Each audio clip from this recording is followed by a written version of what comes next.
Remember, there's a thin line between being a hero and being a memory.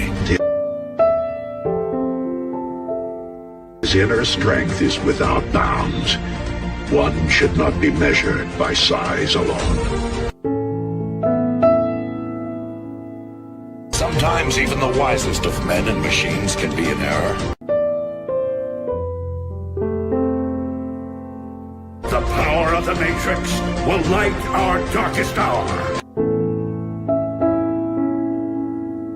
Hang on to your dreams, Chip. The future is built on dreams. Hang on.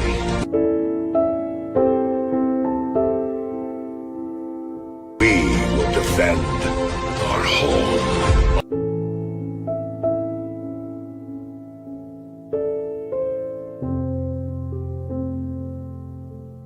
Autobots, roll out!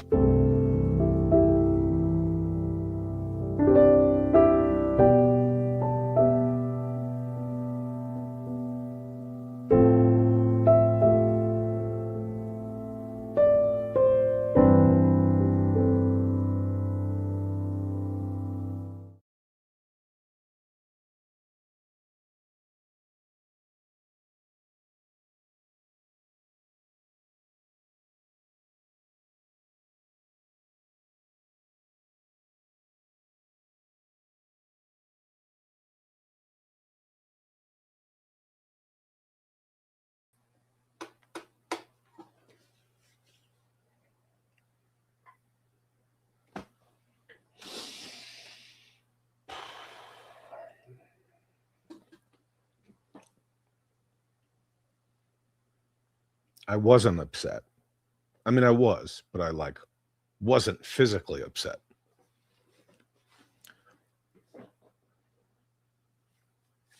Till I started reading all the comments. Not for me, but for all of you. So we will not be talking about fans doing the best work today. Obviously, I changed the thumbnail. You know, and I woke up like an hour before the show. Yeah,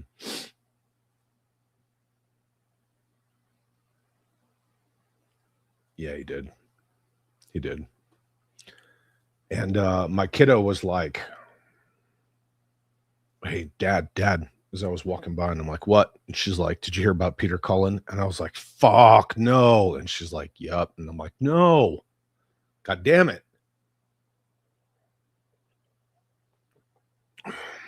So immediately I set to task, changing the thumbnail, changing the pre-intro, all that stuff. I got to give a shout out to Alex from Shadow Knows Network. That montage of Optimus was from his Instagram channel. And so I just quickly kind of put that together, you know, as respectfully as I could on a time crunch. But yeah. I had like 60 images for the other thing, but you know what? That shit can wait. Dollies and shelfies are awesome, but you know, the people that shaped us. I mean, think of all the characters that we had growing up that taught us, you know, what selfless sacrifice looked like and heroism and stuff. He was up there. He was top 3 for sure. So,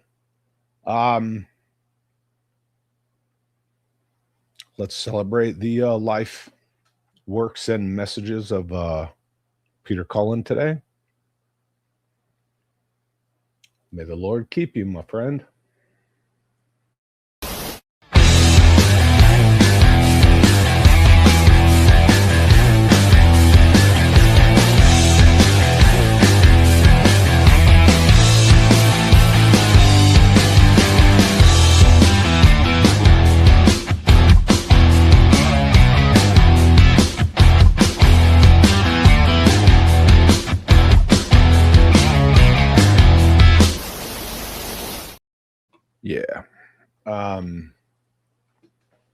Ace's Place says, my friend Joe and I are doing a live at 7 p.m. Eastern today. We're going to pay respects to the recently fallen.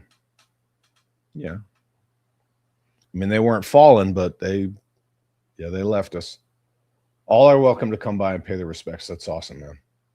So if anybody wants to go by Ace's Place tonight at 7 p.m. Eastern, thanks for shouting that out. 80s Joe's. Dare I say the voice of Prime was like Jiminy Cricket, our moral compass. It's been a hard week for deaths. Yeah. Yes and yes. Yes and yes. Yep. It's a good quote. Yeah. It's like, see enough violence to only want peace in your life. It's kind of the same sort of thing. Oh, man. That's right. Ooby Dooby says this is going to make the bonus scene in next month's theatrical release hit harder. Fuck. That's going to hit some fools. Quick, fast, and in a hurry. HGC says, I know he hadn't been in the best health these past few years, but really wanted to meet the guy. I never met him either. Just could never work it out. Yeah. This is what we've been talking about with,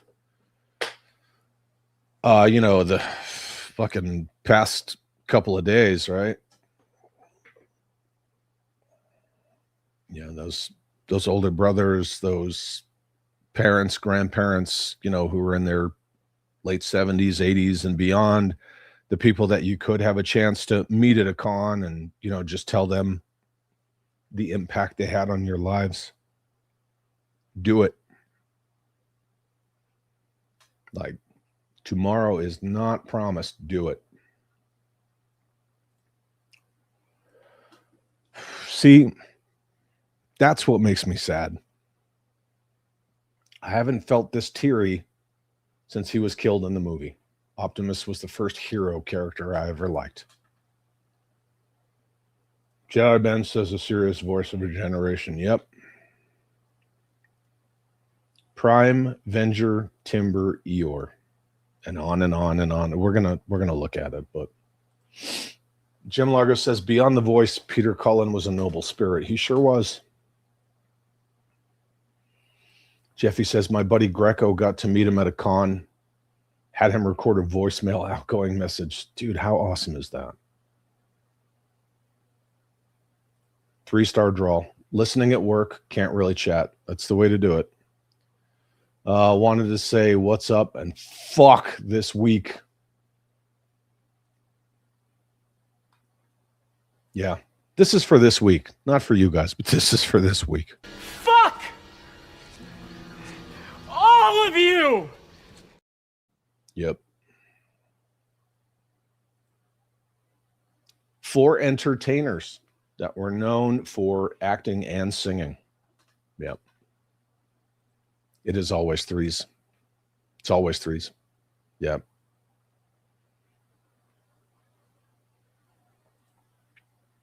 The Titan says, I still just woke up too. I'm sorry. Serving your communities and leading others with compassion, integrity, and loyalty. And always remember, be strong enough to be gentle. Peter Cullen, based on advice he got from his brother. Yeah. Boom. Mari says, my favorite Prime quote is, freedom is the right of all sentient beings. Rest in peace, Peter Cullen.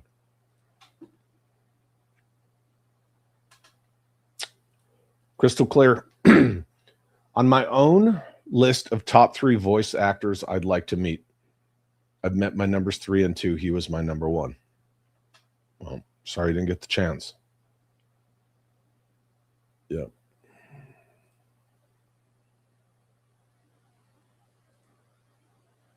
Oh, man. Our local news radio station played The Touch and then announced Peter Cullen's passing.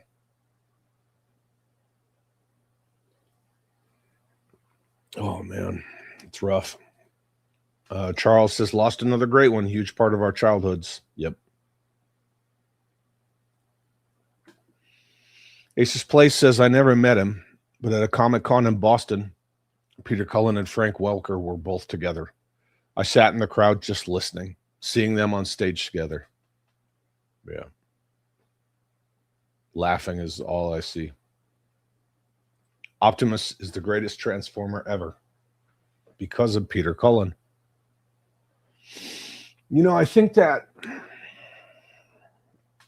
it kind of brings up the point that a lot of us have talked about for years, is that a comic book is one thing. An action figure is one thing. When you animate those things and you breathe life into them, you give them a voice, you can't see Optimus Prime without hearing Peter Cullen. You can't. You can't see Cobra Commander without Chris Latta. You can't see Starscream without Chris Latta. You can't see Skeletor without Alan Oppenheimer to some degree or another. You know, like, it's important. It's not just important because, oh, well, we grew up with Peter Cullen and we grew up with Alan Oppenheimer and, you know, Michael Bell. So that's how it has to be because member berries. It's just the fact that, like, it's a known thing. What happens when you take these intellectual properties and you bring them to life? I mean, look at Marvel. Marvel arguably took C-tier characters and made them, you know, billion-dollar blockbuster movies.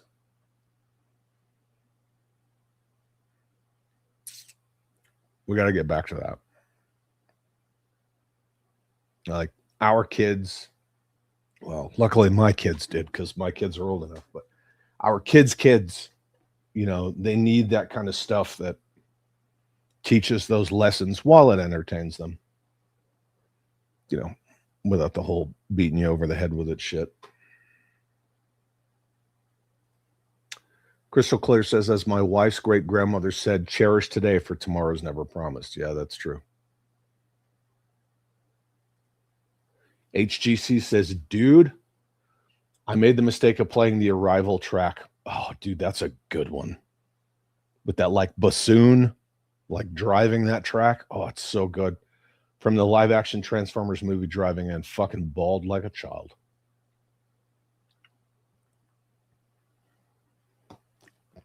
That's the shit that gets me. Like, death, I hate to say it, but for the longest time, I just look at death as like a fucking Tuesday, you know, or another day earning a retirement point. It was always around me.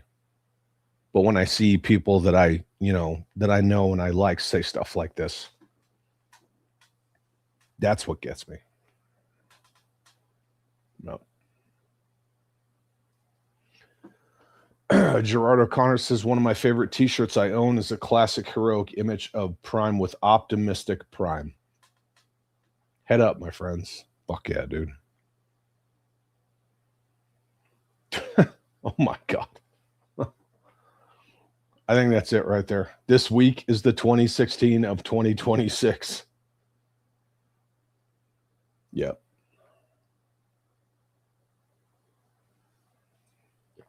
Obviously, today's mandatory fun isn't going to be very fun. It's going to be a little slower, but, you know, you got to trudge through and, you know, it's important to pay the respects. Sci-Fi Swatman says, yeah, I said that when my wife told me the news. I know the Bay movies are big explosion fest, but seeing a live Prime voiced by Peter Cullen was amazing. That was the best decision that Michael Bay could have made for those movies. Without Peter Cullen, I don't think those movies would have been as popular as they were. Yeah, maybe in like China and shit, you know, the East, because giant talking robots, but it needed Peter Cullen. I was also of the argument that the A-Team movie needed like Mr. T in it. So, Whatever.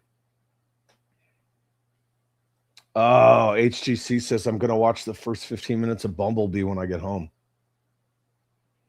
Yeah, that's a good idea. Yep. JJ Dubecki says until all are one. Yep. Oh, shit. Browncoat says I didn't realize Peter Cullen died until just now. Sorry, dude. Yep. Yep. Jim Largo. Seriously, my emotions are all over the place this week. Grief for the loss of our icons, anger that horrible people outlive legends. Yep, exactly, Jeffy. Kevin Conroy and Batman, thank you. Yep. Oh, God, yeah. And just like the pace at which he would always say that, and then there would be that kind of say-sour, that pause, am Optimus Prime. Like, it's so good. Can't see Snake without David Hayter. Agreed. Even if you go back and play the old MSX or NES games, like I still read all the codec shit in David Hayter's voice. You can't not. You can't not. I'm sorry. Just saying roll out will never be the same. Yep. Rest in peace, Peter Cullen. As a funny side note, when our buddy Russ met him and explained his online name Shartimus Prime to him, I think he said Peter called him an idiot. Good. Oh, good. I hope that's true, man. I hope that's true. HCC says it's super rough. Grew up with Dolly's music being played and seeing the movies because my mom and grandmother loved her. Now another voice from my childhood is gone. It's just rough. Yeah, I had some stuff that I was going to discuss about Dolly Parton today in regard to, like, you know, just the fucking soulless wackos, you know, that they have to politicize everything. I guess now they're going after Dolly Parton, which wasn't a thing. She was apolitical. But we're not going to do that now. We're going to talk about Peter Cullen. So, Average Gamer, what's up, brother? What a crazy week. I consider this week a write-off. Fuck, man. We continue to look back to the 70s and 80s for inspiration, says Jim Largo, because today's cultural icons are morally bankrupt. I don't think there's any better way to put that. Yeah. DJ, what's up, man? Good to see you. Ray gun is Australia's 9/11. I was not tracking that. I'll have to look into that. Hal Jordan, using one of my favorite sayings, I'm not saying, I'm just saying.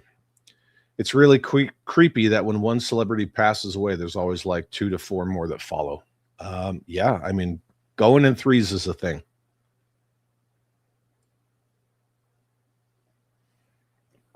Yep. Yeah. CC Murphy. Hey, Chad. Hey, buddy. What a week, huh? Fuck. Yep. I did watch The Shadow last night. I know we're talking about Peter Cullen, but I would like for all of you to sound off, shout out in the chat if you did watch a Tim Curry movie last night. I watched The Shadow. Mm-hmm.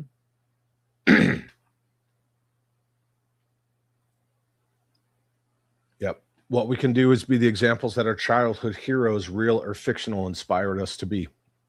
Live it so others can see what inspired us. It's why I joined the Army. It's why I spent an entire adult life of selfless service. Because of all of them. It's rough.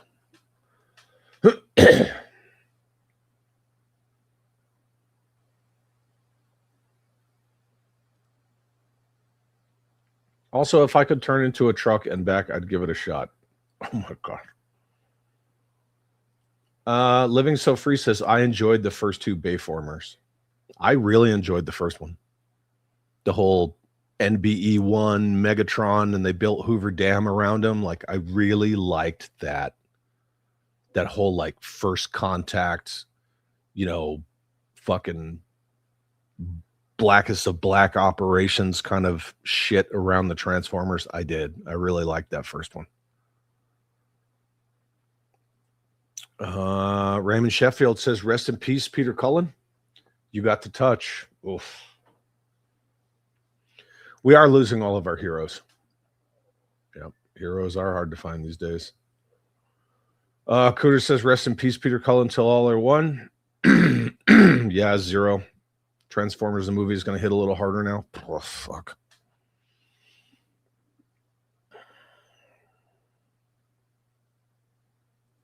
Gerard O'Connor says, as a side note, my second favorite t-shirt says, in my defense, I was left unsupervised. There you go.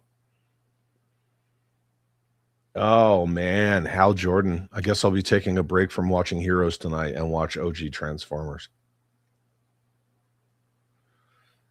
Medieval Alchemist, what's up, dude? Hey, all, truly a sad day, my brothers and sisters. Rest in peace, Peter Cullen, one of our heroes. Yep. Yeah, I think I'm going to watch probably the first Bayformers or Bumblebee. Yep. I know many of us joke around that I cried when Optimus died in 86, but man, I'm going to have a hard time watching that movie again. Oh, it is true. Russ did tell that story. What a fucking joke. Funny. Oh, yeah, there are Toy Odyssey. There's tons of great Prime quotables. Tons. My favorite quote from Optimus Prime, says Crystal Clear, is, you who are without mercy now plead for it. I thought you were made of sterner stuff. Yeah. Dolly Parton, Tim Curry, Peter Cullen. Just this year alone. You know, and remember how I was saying yesterday that, like, we're at that time, you know, like Indiana Jones says to whoever the fuck he says it to in the fourth Indy movie, like, we're in that time where, yeah, more things are being taken away from us than given to us, or whatever the quote is. Yeah. Dust Tape says this week has been blow after blow. Yeah, you ain't kidding. Retro Roamers, what's up, man? Till all are one, 100%. DJ says 26 minutes until GTA 6 preview on Netflix. No fucks given. None. But again, that's just me. So. Oh, dude, don't even put that evil out there, dude. I know you don't mean it like that. Has anybody checked on Morgan Freeman lately? Clint Eastwood. Crystal Clear watched Rocky Horror. HGC watched Three Musketeers. Ken the Band watched Rocky Horror. Bear 11 Charlie. Good to see you, brother. Yeah. CC Murphy was in bed with the flu, so the only thing he watched was the back of his eyelids. I hope you're feeling better, man. Billy D, I love Tim Curry and Legend and Clue. I love Peter Cullen and everything. God, Legend is so good. So fucking good. Browncoat says this news takes all the joy out of the fact that I just finished Megaforce for the first time and completely loved it. I would like to circle back around to that maybe in the coming days. Maybe we could do that. Or blow up my Instagram with all your thoughts about Megaforce, whatever. I'm glad you loved it. But yeah, I feel you. Cooter watch Clue. Cooter watch Clue. Cooter watch Clue. What? There was a poll online before the Bay movies were made. The overwhelming response was, if it's not Peter Cullen, we're not going to see it. There you go. That just shows the impact that he had. Living so rent-free, watch Ghost in the Darkness. Wow. Awesome. Ace's Place. I watched the Tales from the Crypt episode with Tim Curry and Ed Bigley Jr. Not as a completely out of left field comment. Does anyone remember how fucking smoking hot Penelope Ann Miller was in The Shadow? Pepperidge Farms remembers. Whew. Hal Jordan's going to watch It tonight after the 80s Transformers movie. Kevzilla watched Hunt for Red October. Zero watched all the Command and Conquer clips with Tim Curry. Jim Largo watched clips of Clue on the YouTube. There you go. Kenzo, what's up, brother? It's good to see you, man. Rest in peace to the king. HGC says, I am all about the first Bayformers. Yeah, the first one, man.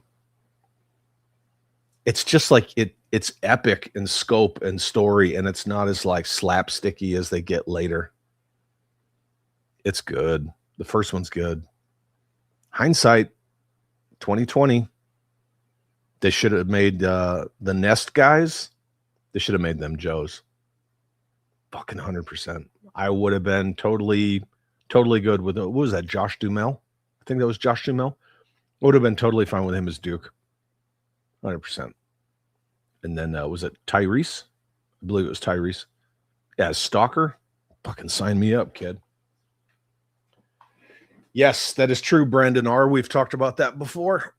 Peter Cullen did all the vocalizations of the Predator. Just looked it up. He did a ton. I have it pulled up. We're going to look at it. NBE is non-biological entity. Yeah.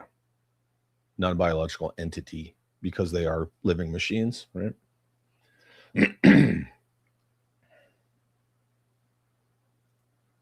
Dude, that's random. That's so random, DJ. DJ would have a swan neck if he could choose an animal neck. Ace's Place says, I'm going to watch the first Bay Transformers right now. I thought you were here right now. You going to double duty it? The Titan. Peter Cullen's work is impressive. There's hardly an iconic show that he didn't do. Transformers, G.I. Joe, D&D, Knight Rider, Predator. Yeah. He was Carr in Knight Rider, right? Wasn't he Carr? I think he was Carr. Yeah. HGC, first and third Bayformers are my go-tos. He sure fucking did. From days long ago. Yep. That's Peter Cullen. He voiced the intro of Voltron. Lion Force Voltron, as you were, but yes. Crystal Clear is going to watch the 2007 Transformers. Look, I'm all good with Chris Hemsworth as Orion Pax. I think Transformers 1 or Transformer 1 or whatever the fuck would have just been dialed up a little more if when he becomes Prime, Cullen's voice. And I would watch the fuck out of that. Mm-hmm. Hey, here's another Megaforce comment. Mari said, I watched Megaforce. It was awesome. It was like a real-life G.I. Joe movie. That's what I'm saying. And Megaforce came out before G.I. Joe, a Real American Hero. Right? Megaforce was 81, Real American Hero was 82. The similarities cannot be ignored. Megaforce is fucking awesome. Yep. And the director, he did the Cannonball Run, Smokey and the Bandit, on and on and on. Like, was it Hal Needham I want to say it was Hal Needham. All amazing practical vehicle effects. So fucking good. And then Mari says today, Transformers the movie. Yeah, I'm gonna watch the first Bayformers. Fucking for sure. Jedi Ben says, yeah, after the first Bayformers, I had such high hopes going forward. Unfortunately, I went downhill. It did, yeah, diminishing returns. But usually that kind of stuff is on studios. I mean, look at the Batman movies. For as much as I'm not the biggest fan of 89 in returns, they were doing well, you know, as far as like putting out another movie until Batman and Robin. And generally it's studio interference that does that kind of stuff.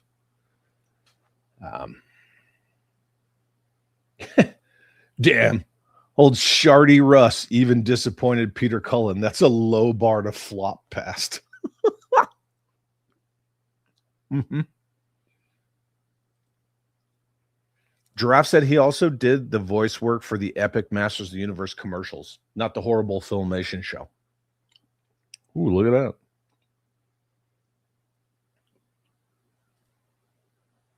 HGC says, as in, follow up to this, as in Russ stooped so low to disappoint the legend himself. Yes, I said that. Mm-hmm. Yep, he sure did. Son of GTO, I'm ready for this week to be over. Too much death this week.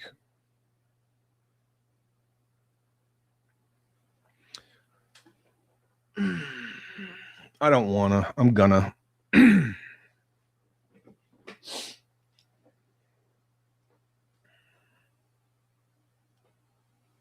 mean, what's life without death? What's death without life?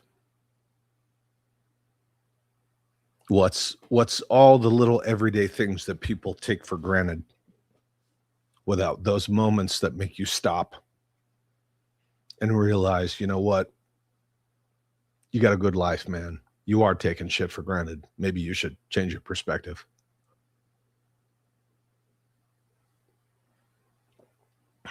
On one of my deployments, I was done. I was fucking done. Like, I was like,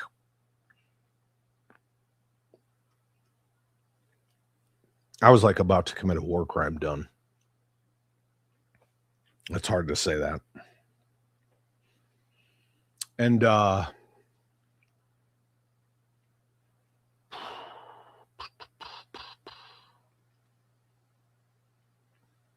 I lost my lieutenant.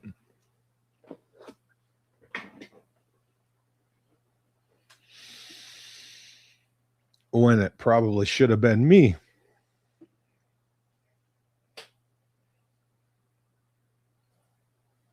Changed everything.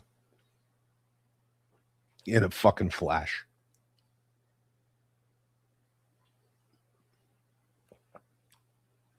And I probably shouldn't have said that. So I'm sorry. No. No. I don't know if we're going to do that, but we might. Crystal Clear says Tim Curry was a hit to the balls. Peter Cullen was a blow to the heart. Yeah. Medieval Alchemist watched Legend last night at work. Every time he would say, boy, so good. Did he do the voice of King Alfor? The Force ghost of King Alfor? Yeah, maybe he did. Yeah, he did fucking intro. Is this good or bad? I don't know. PB11, what's up, brother? Says sad for sure. We still have Megan Fox. I don't know. Yeah, I don't know. Crystal Clear says, I can listen to the 86 Transformers soundtrack no problem, except for the death of Optimus Prime. There you go.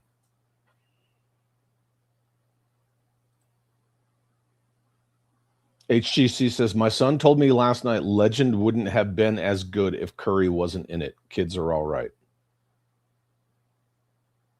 It would still be good. But again, like we talked about yesterday, remember, like you need that villain when they're on screen. They have everyone's undivided attention. Like they just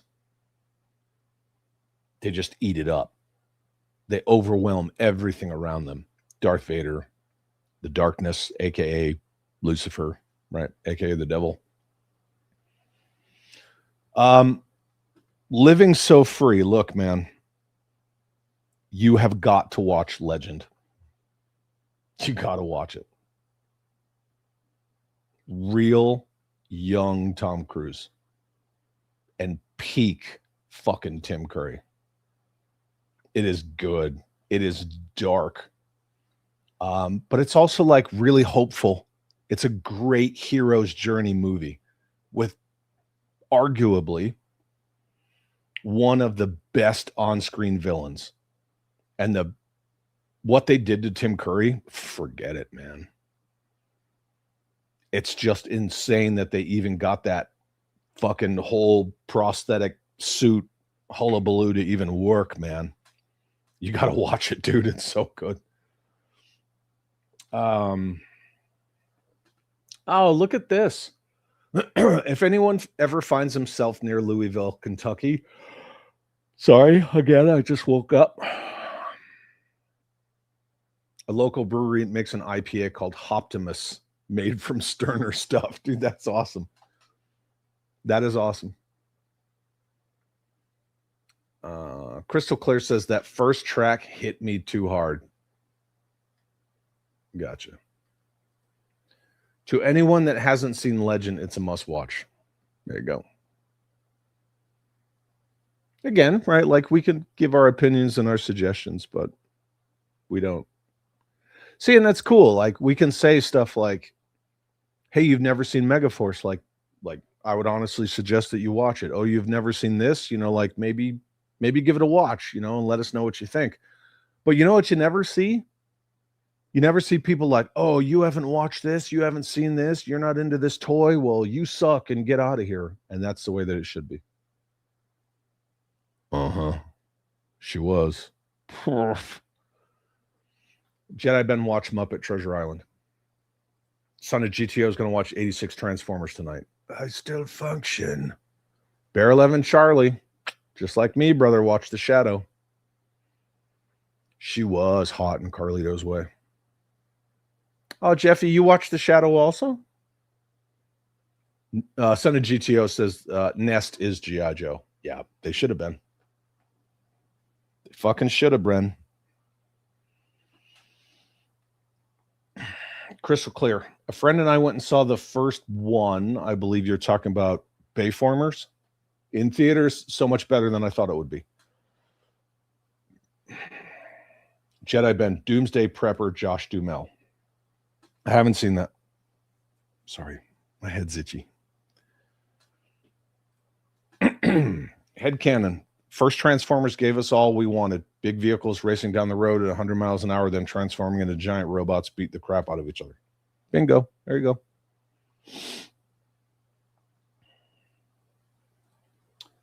go. I feel this, Toy Odyssey. My issue with the Bayformers is none of the robots were recognizable. I think Bumblebee was the way to do it. You know, like they took the OG animated versions of them and they just kind of dialed it up. They just sort of churched it up a little bit. A little more biomechanical in some parts, like Soundwave's face, etc. Well, Soundwave's, I guess, muzzle, but they didn't go that super far, like everything is a cog or a wheel or like a sprocket kind of a shit. Yeah. Oh, and look, I don't want to get negative and, you know, be all picky on stuff, but that Devastator, get fucked. I will never forgive what the Bayformers movies did to Devastator. Never. But still had Peter Cullen.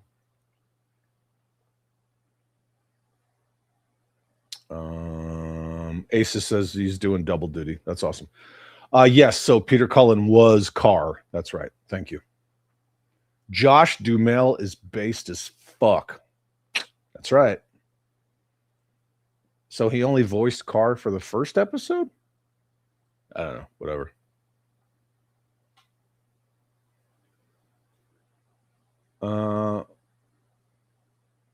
Yes, supposedly. I'm just going to leave that on the screen. Oh, Hal Jordan says, now I want to add to my Transformers tattoo even more than I already do. Get to it, man. Oh, Galaxy Rangers. Yeah, I have a couple of websites pulled up. Let me move this image out of the way. I have Peter Cullen's IMDb pulled up. And look, I know it's low rent. I apologize. I woke up less than an hour before it was go time, and I had to change the thumbnail and the pre-intro and all that stuff. So I didn't have a lot of time to pull up websites at the end. So I have Wikipedia up. It is what it is. Yeah. Yep. How many times is Optimus Prime going to die? Sorry for my dark humor. I loved this guy, Eeyore for life. He was so good as Eeyore. Yeah. Transformers 1 was good. I actually liked it. I love it. I just think that it had horrible marketing. You know. Yeah.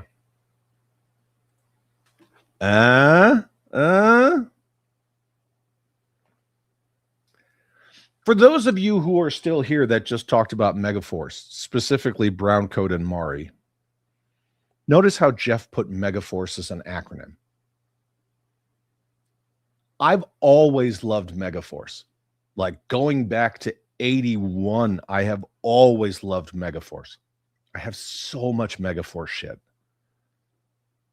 I didn't find out until I was 50 years old, 50.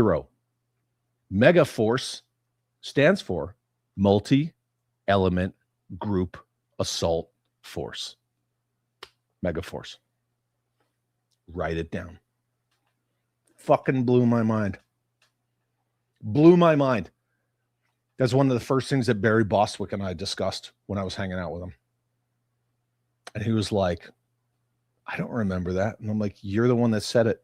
You said it on the Tonight Show with Johnny Carson. He's like, did I? And I'm like, yeah, it's on the Making Megaforce documentary. And he's like, oh, okay. I was like, yeah, all right. But I mean, that's nothing compared to Ron Rudat forgetting everything that he's ever done for G.I. Joe. So Tyler says, Chad, at 4 p.m. we're getting news on what? News on what? It's vague, right? You could have added and this isn't me talking at you, right? But this is kind of like for everybody. We're taking it like slow and low today. If you would have added, we're getting news on blankety blank blank, I would not be confused.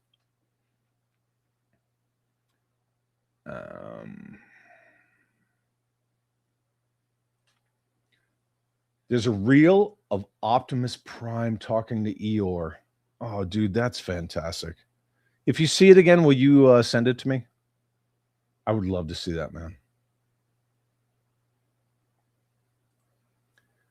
That's an interesting what if. Ooh. That really is. Let me see if I can screenshot that. Hold up. Sorry, give me a second, kids. Oh, yeah, boy. Boop. Done. Saved it to the old desktop. That is a very interesting what if. Or what if instead they just made Fury Force? Huh? Gerard O'Connor is quoting, there are mysteries to the universe we were never meant to solve.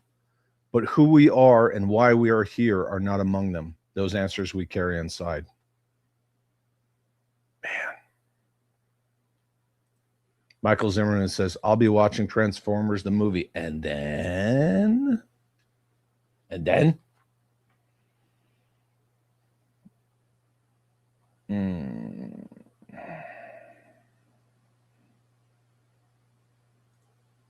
Oh, you're talking about how Peter Cullen dissed him for his stupid name and then he bragged about it? Look, man, we all got our crosses to bear. Yeah. He was on Invincible. Yeah. He was the old Viltrumite traitor that the name's escaping me right now. But yeah, sure was. Oh. I am Optimus Prime, and this message is for my creators. Leave planet Earth alone because I'm coming for you. All of his work. It's just fucking money.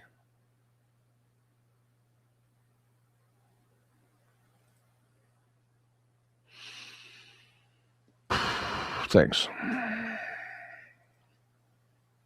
Same. I absolutely forgot Bernie Mac was in the first Transformers movie. He died too, didn't he? Didn't we lose Bernie Mac? Thought we did. Yeah, he sells them Bumblebee. You know, I will 100% agree with this, Gerard. Chris Hemsworth had the balls to take on the role no matter how it turned out. Fucking A. Yep. Appreciate it. Thank you. I'm gonna leave these comments alone. I probably shouldn't have said that. Yep, that is true, Hal Jordan. Before Mark Hamill. I wonder how differently really that would have played out. You know, like if Tim Curry, you know, had gotten that green light once the animated series went into full production to be the Joker, how different would it have been? Same as like, what if Eric Stoltz stayed as Marty McFly? Like, how different would those movies have been? The what ifs are weird, right? They're just weird. I appreciate all of you in your comments. I'm just gonna kind of blast past them. Optimus was my backup dad. Oh man. As 85 was the year my real dad was on the road most of the time. That's powerful, man.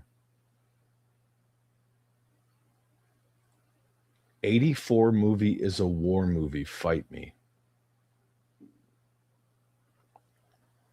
What 84 movie? 84 what movie? 80 the Transformers animated? 86? What? What are we doing? Yeah. Possible Pie, man. I feel you. I don't know what we're talking about. Pineapple Express. Yes, he was. He was like that weird smog monster, whatever the shit in Fern Gully before Fern Gully was called Avatar. Yeah, Tim Curry. The best villains make villainy look fun. Tim Curry understood that better than most. Yeah, in the Shadow where he just goes completely weird and he's like dribbling spit down his chin. There's your exit, and he fucking, yeah, it's crazy.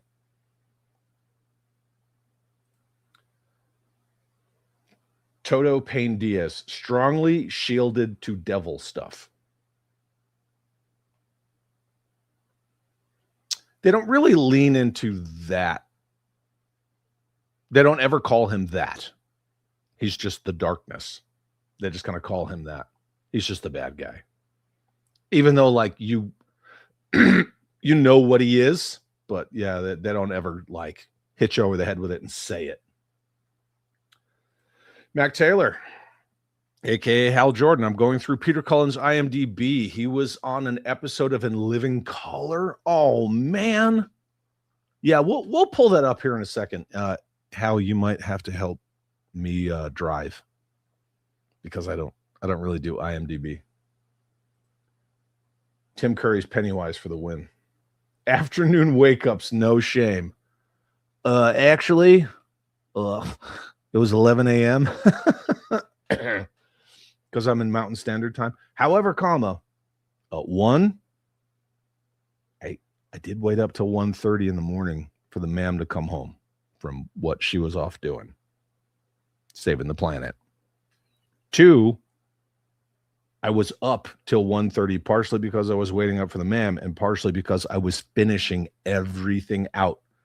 I built out all of next week's streams, all the thumbnails, everything good to go. I had like 70 some odd images for the, independent toy companies and all that stuff. And then this life fucking hits us over the head. You never seen a bush Wookie? I'm trying to steer away from that kind of a stuff right now. Not saying entirely for this episode, but right now. Oh yeah, Saber Riders. That's right, Kenzo. Yep. You're boring. Saber Riders, yeah. Peter Cullen did the voices of Xander and Nemesis Enforcer in the Xandar. Yeah, and Nemesis Enforcer before he was known as Nemesis Immortal. Yeah. Shadow's fucking awesome. Jeff W., what's up, brother, man? Yep. Rest in peace, Peter Cullen. Dreadnought, good to see you. I like the fact that you changed your name to match. HGC, Decepticons were hard to recognize in bot form and Bayformers. In all the Bayformers, yeah. Now, see, I did think it was awesome that they updated, I can't really say the Seekers, but Starscream, because you really just see Starscream, to an F-22. But his bot mode, I'm like, what the fuck is that? It looks like some cracked out dragonfly.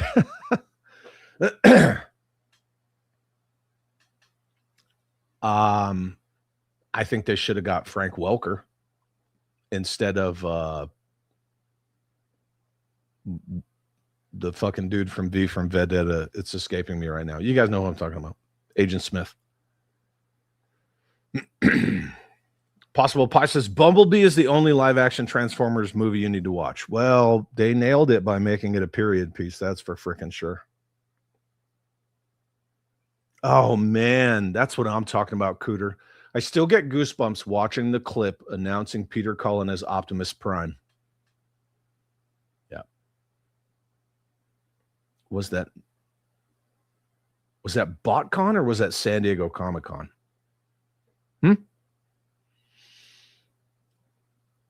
I always refer to Bayformers designs as robot spaghetti. You know what? Can I borrow that? Can I keep that? You should trademark that. I'm going to use that. Oh, look at this quote. The Titan. In any war, there are calms before the storms. There will be days when we lose faith. Oh, fuck. Yeah, I know that. Days when our allies turn against us, but the day will never come that we forsake this planet and its people. They did Devastator dirty, Chad. Dirty. Hey, I did uphold my end of the deal with all of you, and I got this. Oh, good for you. I did get that. Dark of the Moon, not a great movie, but one heck of a line. The basic premise of Dark of the Moon is freaking awesome. Just the premise, right? Oh yeah. Yeah. This Peter returned his car in the reboot series. Really? Cullen did car once, and at that point he was doing Transformers, other projects, and was pricey. Good. Right. You get what you pay for.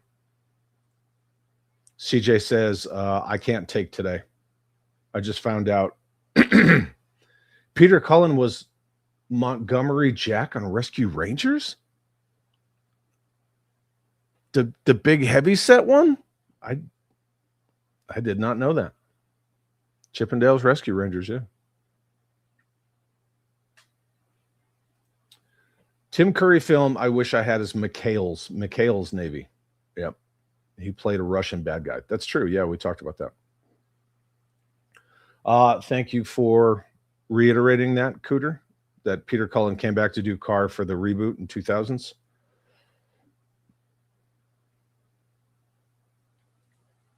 Jim Largo says, no worries. We like low rent, rinky dink, and our mandatory fun. Oh. Are we being low rent today? CJ says, Transformers 1 is why I'm going to say any more Transformers going forward get Hemsworth. I was thinking about that too. He was shockingly great at the end when he became full Optimus and did a voice similar to Cullen's. That's true. Yeah, I'll give you that.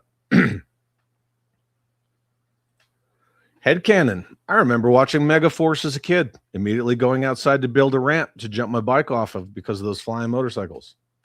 It was only one. Actually, it was a prototype, but yes, 100%. Yes. We are getting the GTA 6 Netflix bullshit today. 610, what's up, man? Says roll out. Yep.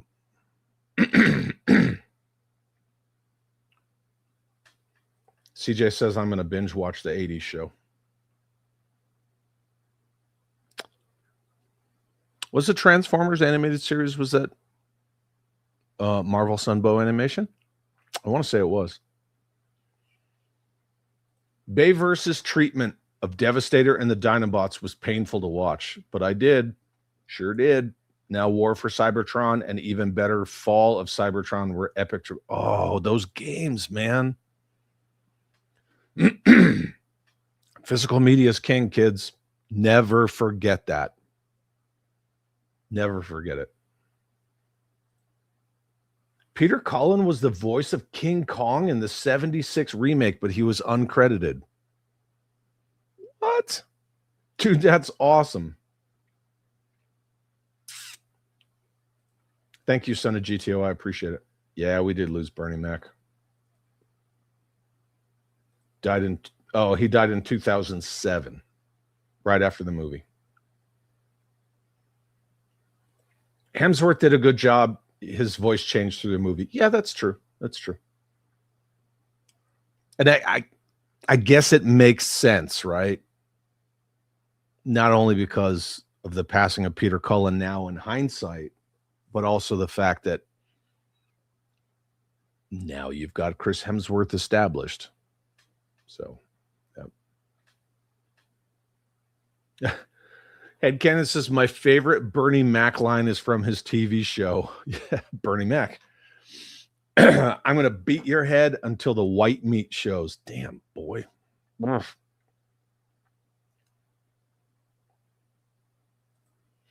In Jeffy's opinion, he says the Tim Curry Joker doesn't hit right. Okay. I can appreciate that. The Titan, I think I remember reading somewhere where Peter Cullen damaged his vocal cords doing the King Kong movie. Damn. Yeah, Mr. 3000. That's a good Bernie Mac movie. Oh, I don't remember that. Hal Jordan says one of Tim Curry's best roles was the blankety blank blank. You can read that. He played on Criminal Minds. I think I should be able to say serial killer, right? I say some fucked up stuff on this show. So, Nightfall Part 1. Yep.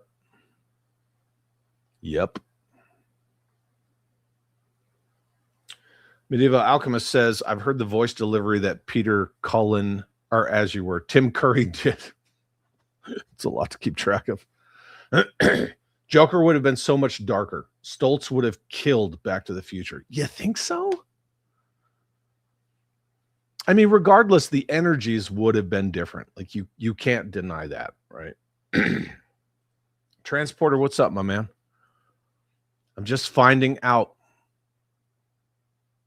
what are my greatest heroes growing up. Godspeed to him. He was the replacement for Carr. Yep. Transformers. The movie came out on my birthday. Yeah, it was a little frantic changing the thumbnail and everything up for today's show, but I had to.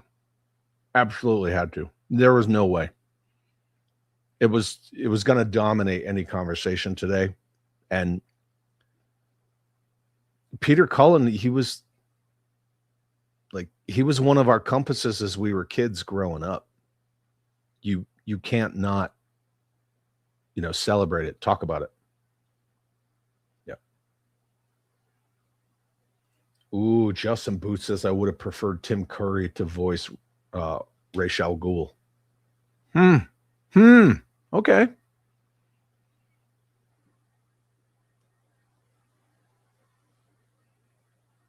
All right. That's right. Yeah, he did all the vocalizations for the Predator. He sure did.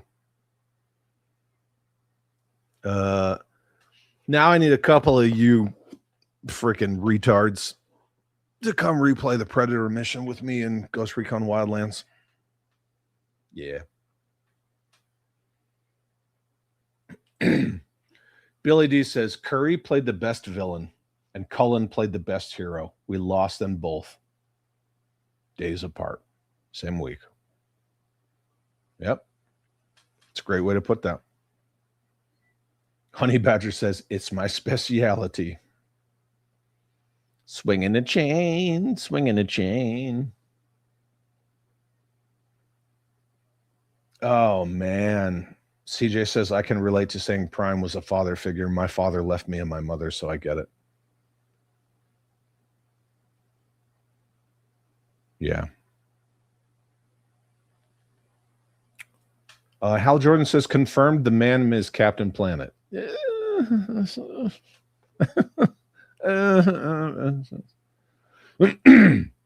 CJ says, dude, I'm watching Legend this weekend.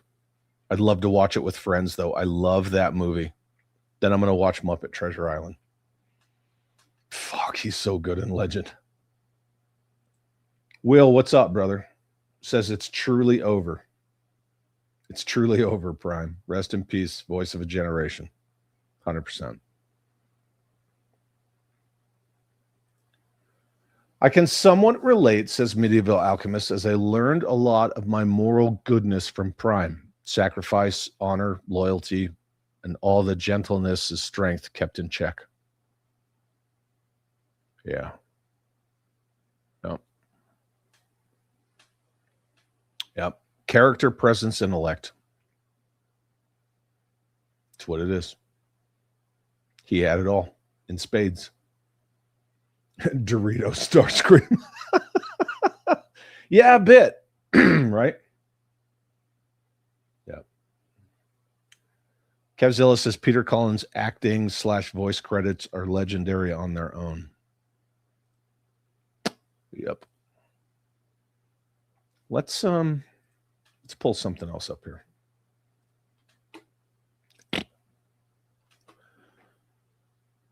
Peter Claver Cullen, born July 28th, 1941. Canadian. He was a Canadian voice actor. In the original 80s Transformer animated series, later returned to the role in Transformers Media in 2007.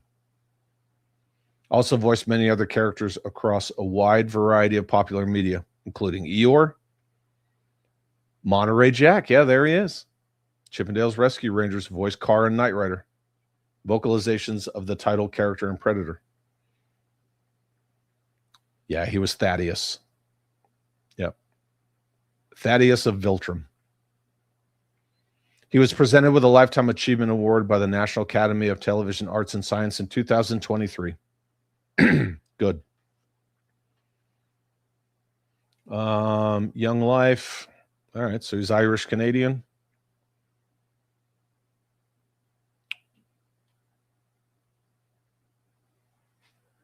He played a French Canadian astronaut for the 1967-68 children's show The Buddies. CFCF TV in Montreal. Pardon me. Oh, he was the announcer for the Smothers Brothers. Do you guys remember the Smothers Brothers? Crazy. Yep. I didn't know he was a regular in the Sonny and Cher comedy hour. Fucking Cher, man. She's a weirdo. In 74, Cullen was the announcer and a series regular alongside Ziegler. Is there like a first name? The Hudson Brothers Razzle Dazzle Show. He lent his voice to a character in the album The Story of Halloween Horror in 1977. Peter Cullen recalled auditioning for the role of Optimus Prime at a casting house in Burbank, California, explaining that as he read Prime's character breakdown, he saw that it was an opportunity of the year. Heeded his brother Larry's advice. Don't be a Hollywood hero, be a real hero. Real heroes don't yell and act tough. No, they don't. They're tough enough to be gentle, so control yourself. Cullen later learned from his agent that he not only won the part of Prime, but also, to his surprise, the role of Ironhide as well, which he saw as a home run. Oh, look at him with the matrix of leadership. He also stated Optimus is his favorite voice role, and that he based the voice of the Autobot leader on his older brother Larry, who served in Vietnam, which is correct. When he came home, I could see a change. He was quieter. Oof. He was a man and a superhero to me. I watched him and listened to him. I'd never had an opportunity to do a superhero. And when that came, the voice just came right out of me, and I sounded like Optimus. He also stated that he had no idea of Prime's popularity until the character's controversial death in the 86 animated film. The studio had never given him fan letters from children, oh man, that were addressed to Optimus Prime. Public backlash over Optimus's death surprised producers greatly. Children were leaving theaters distraught because of the character's death. Writers temporarily revived the character. Yeah, they did. After fan requests continued, the return of Optimus Prime, a two-part episode, was produced. The original ending of Dark Awakening was altered and reruns to include a teaser about the return of the character. Cullen reprised the role of Optimus Prime in 2007 Transformers live-action film, the sequels, blah, blah, blah, blah, blah, the reboot and its sequels, Bumblebee and Rise of the Beasts, and the video games based on the film series. Though he was only contractually obligated to voice Optimus up to the last night, producer This Mother Bitch, that guy, stated in 2021 that Cullen was welcome to voice the character for as long as he wanted. Reprised his role as Optimus Prime in the games, there they are, and the television series Rescue Bots and Transformers Prime, and Robots in Disguise. His performance in the premiere season of Transformers Prime earned him a nomination for a 2011 Daytime Emmy. Wow. Gonna have to watch that. Other works.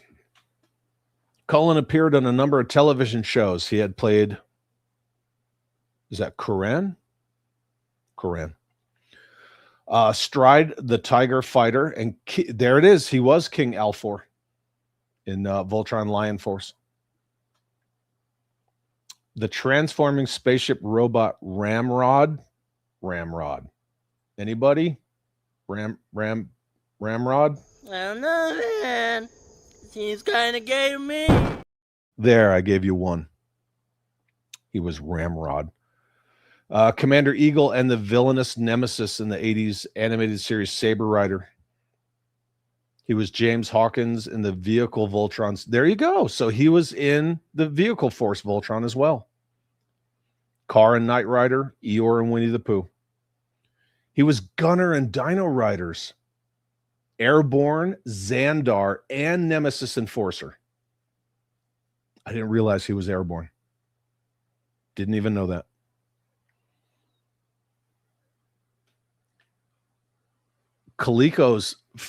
He was in Coleco's Sectars? Didn't know that. He played Red Skull in the 81 Spider-Man. Look at all this stuff he was in. Pirates of the Dark Water. That show was good. That shit was good.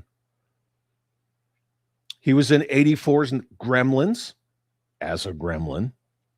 He was in the 2008 Knight Rider reboot. He also did voice work in the greatest adventure stories from the Bible. Notably as Japheth. There you go. One of Noah's sons. He was Venger in D&D. And he was in Little Wizards and Visionaries. He was Sindar in Visionaries. Look at all this stuff he did. Pardon me. He voiced Nintendo's mascot Mario. Come on, man. In the Donkey Kong segments of the 83-84 TV series Saturday Supercade. Making him the first person to ever provide a voice for the character of Mario in Western media. Shit. Look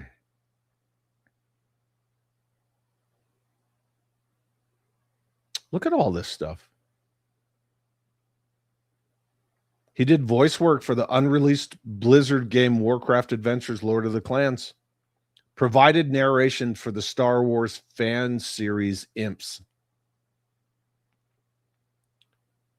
He was a voice announcer on Police Story 4 for New Line Cinema. Lending his experience as an ex-cop.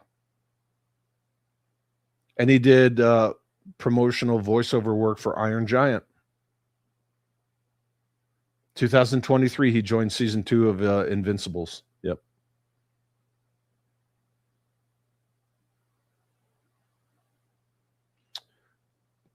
Cullen left behind 4 children and 3 grandchildren. He was a friend of longtime Transformers co-star and fellow voice actor Frank Welker. Contrast to the rivalry of their respective characters. Welker joined Invincible Season 4 as a guest star. Emperor Argall. Yep. A character that opposed Cullen's character Thaddeus, it was a nod to their Transformers rivalry. If you've seen this, that season, you know how it goes down. Cullen was a devoted fan and supporter of NASA, citing the Apollo 11 moon landing in '69 as the start of his interest. Died at his home in Los Angeles, August 26th at the age of 85. At BotCon 2010, Hasbro named Peter Cullen as one of the first 4 human inductees in the Transformers Hall of Fame. Fuck yeah. And then here's his entire filmography. Wow. Bigfoot and the Muscle Machines. What?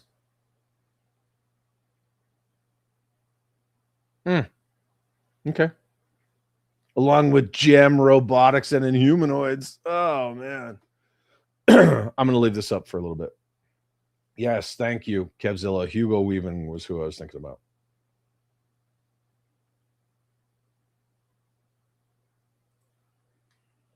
Welker did come in on Transformer 4 and 5 to voice Megatron?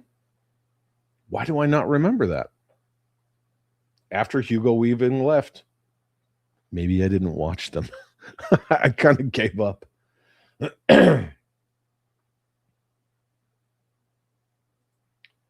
He was the crooked Ninja Turtle gang leader voice in the original Ninja Turtle cartoon. I was not tracking that. Starscream was a pissed off Dorito. Okay, gotcha. Oh, man. Hal Jordan says, I was just thinking. hitting on that rare blocky's fallen Optimus. It's going to hit way different now.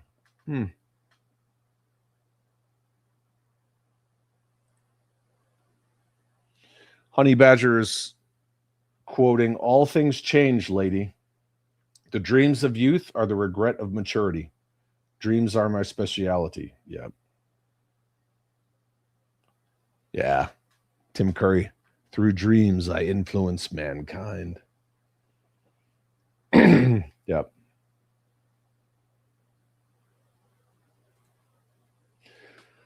Jeff W. says, "So glad I got the RoboSen Optimus Prime with Peter's custom voice work." Oh, that's right. That's right. The RoboSen one. It does have his voice. Headcanon says the robots in Bayformers looked weird because they didn't want to use mass shifting. So the robot mode had to mathematically use the mass of the entire vehicle. I don't know what's wrong with my throat. I'm sorry.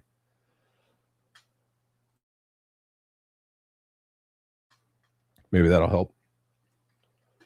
CJ, I didn't hate the first live action Bayformers. I liked Bumblebee. The rest are not good movies, but have some decent okay moments, except Revenge of the Fallen, which completely sucked. Never forget what they did to Jetfire, kids. Never forget.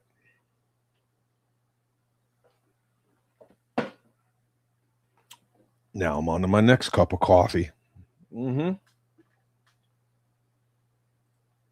Hal Jordan says, when you go through Peter Cullen's IMDb, you realize he was a way bigger part of your childhood than you realize. Well, let's pull that up then, shall we? There you go. Oh, look at that. Hey, get off my screen. Fuck out of here. Nobody wants to see you. The Masked Singer? What?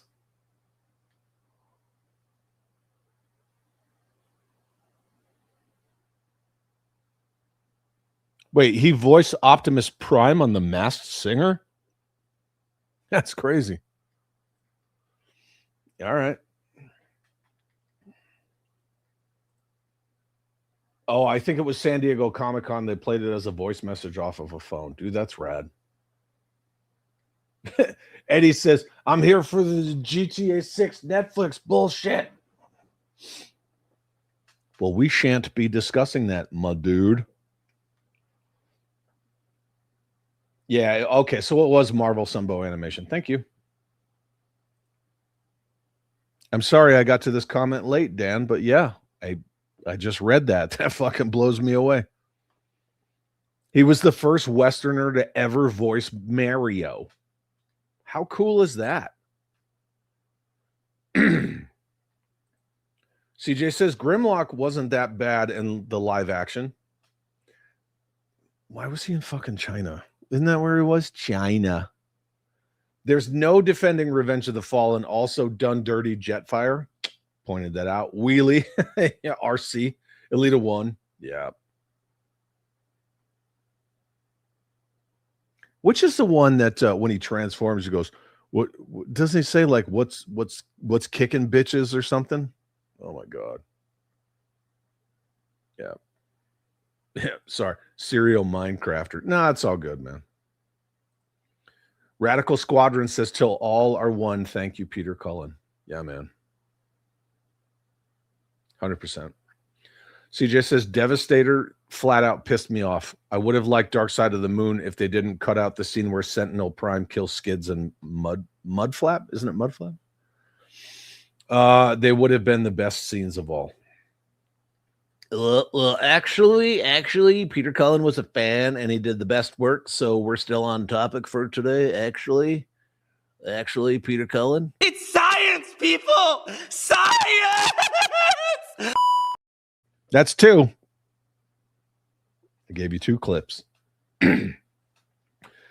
My man Crash says you can always count on me for some Ghost Recon. In the universe where Stoltz was Marty, Megaforce was made by Hasbro. There you go. G.I. Joe 66 says, I never really cared for Transformers compared to Joe at that age. I have the G1 Transformers, but they didn't articulate like G.I. Joe's. No, they did not. Their gimmick was transforming, not articulation. That is correct, headcanon. He was the Soviet doctor on the Red October. We did talk about that. And then G.I. Joe 66 elaborates and says, I did like Optimus Prime. He had a cool sounding voice. Clint, what's up, man? Holy shit, Prime is dead. I never expected him to pass away. He's been around forever. Until all are one. Rest in peace, Peter Cullen. Yep. You are Prime to everyone, including me. Yep. Yeah.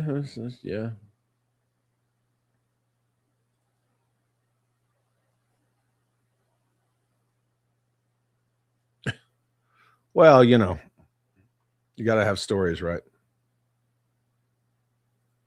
What's got boobies bricks? What are we talking about?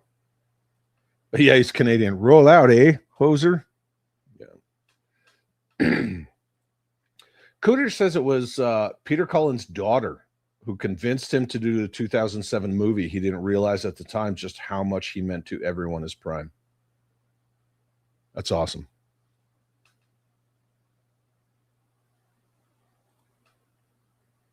I like that, CJ. Time to switch my picture back. Yeah. Say it, Ramrod. Ramrod. Fuck yeah, Pirates of Dark Water. I thought it was Pirates of the Dark Water, but whatever. I'm probably mistaken. Yeah.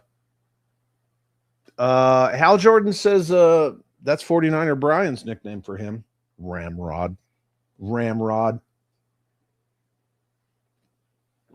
See, this is what I thought, crystal clear. As soon as I was reading and I saw Coleco, I thought that's where we were going. I was pretty sure he was in Rambo and the Force of Freedom.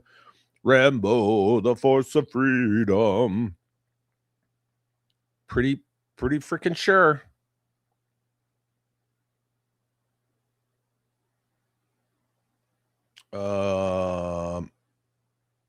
You know what? So you guys don't have to sit here and watch me fucking slack-jawed scrolling.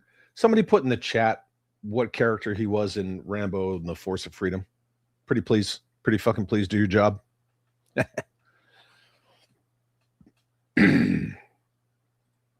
Oh, that's right. Cullen and Tim Curry together in Transformer Rescue Bots. Thank you for that.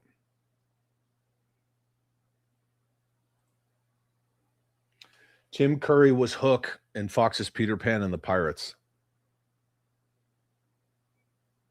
That was the cartoon that was fairly serious, right? Red Finn says, rest in peace to the all-time greatest voice actor. Fuck yeah. Oh, he was Sergeant Havoc and Razor. There you go. I guess I needed to scroll a little more.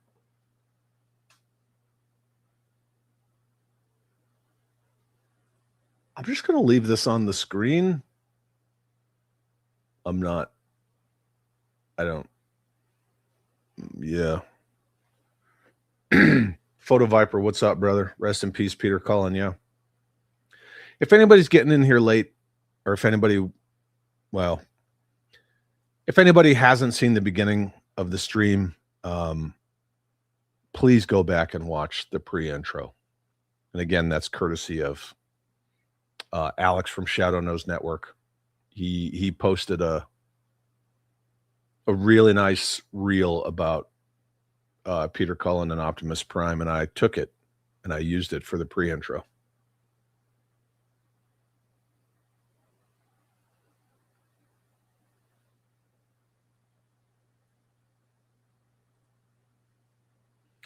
Tyler says, when you can stream where you talk about Crocs with socks. There's a couple of you. You guys are funny, but you just fucking left field that shit sometimes. Jazz says that. That's it. What's cracking, little bitches? Nope. 100% fucking no. No. Why were the Dinobots in China? Because they're made in China. Duh. I mean, plus they wanted that China money for those movies, right? Giant talking robots, they transcend cultures. In Robot Spaghetti 1. I see what you did there. What's cracking, little bitches? I had to do it again.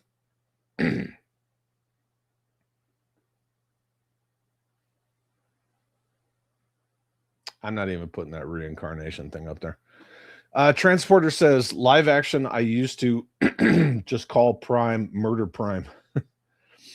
He may have done a deal like James Earl Jones and sold the rights to his voice also. May not be the last of his voice we hear. Might not. It might not. I do appreciate the fact that James Earl Jones will live on like that. Oh man, this is a good one. Jim Largo is postulating. I wonder if we'll see a Peter Cullen Easter egg or homage in the Energon universe.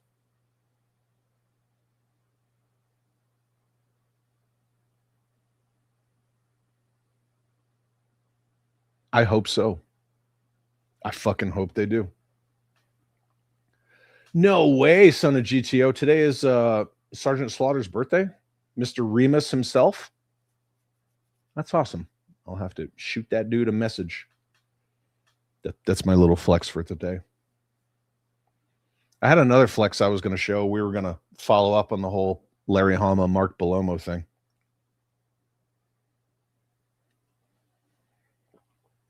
But I'm not. Hot damn, this coffee's good, boy. Favorite goofy Optimus quote from HGC1. Amazing, a booby trap that actually catches boobies. There it is. Chad is a scroll former. There you go. Yep. Yeah. Yep. Isn't that the series, speaking of Tim Curry voicing Hook, if I'm correct, they always stressed Captain James. Didn't they call him James Tiberius Hook? If I'm correct. It's been a hot minute, but I want to say I don't know if they retconned it or whatever, but James Tiberius Hook. Yeah. Peter Pan and the Pirates followed Barry's book interpretations more than the Disney. Yes. There you go. Thank you. You guys are the best. I fucking love the chat. Sergeant Havoc and Razor in the 86 anime. Say, you know what? Guess what I'm going to bust out? Rambo. The Force of Freedom. Oh, shit. Hasbro headquarters is here. Whenever we do revisit independent toy companies and creators and things like that, which I'm not glad as to why we postponed that. Not even a little, but I'm glad we postponed it because I only had like the ones that I know of. And I know there's others. Like there's some dude that 3D prints like all these Star Wars things. Like here's the Lars Homestead and blah, blah, blah. And I really just had like, even though they're fucking amazing, but I had like LaCroix's toys, Lone Wolf toys, Craft and Conquer, Ramen toy. And granted, it was still like 70 fucking images, but I would like to get some more. However, where I'm going with that is the original pre-intro was Big Mac, and Full Farce McLeod, who's also a big fluffy dude, opening the Snowcat, and you know, shilling pays. So Lord of Brooklyn, tell them I said it was a pretty good job, but they could do better. Will an AI rendering of Cullen's voice have the same impact as his natural voice? It wouldn't have the same impact to me. Well, there's no emotionality, right? There's no human element behind AI.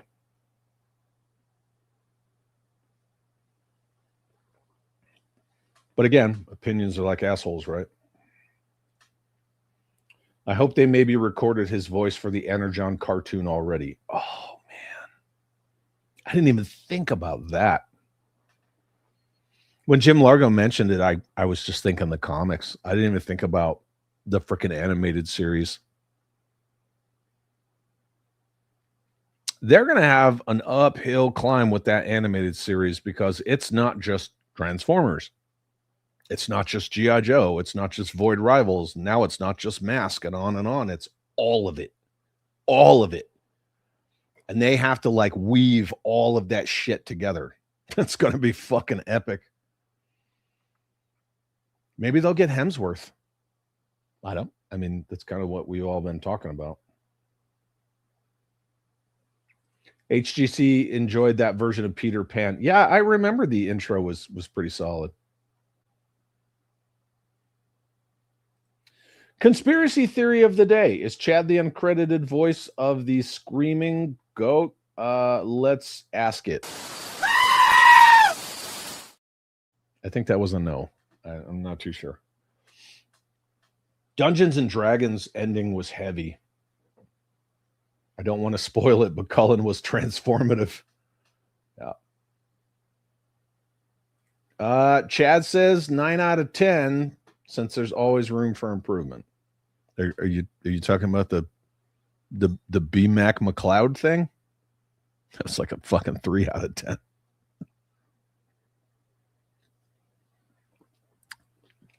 We can all sharpshoot shit. Whatever. Doesn't matter. Good for McLeod. Look, I've always said I respect the man for what he does because he knows what he is. He knows what he is. He leans into it. But you know what he doesn't do? He doesn't get all defensive about it and shit. So I will always respect that. You tell me, buddy. You tell me. I'm right here. I'm right at the bottom of the chat. But again, I've been looking at more chat stuff than anything else, right? Like I want to hear from all of you regarding this. I want all of you to have that moment. HGC, just tossing out nonsense. You stop with your nonsense. I didn't watch that video since I didn't order one. Yeah, I didn't either.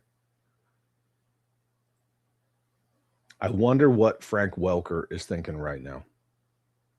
I'm sure he's devastated, man. They were lifelong friends. Yep.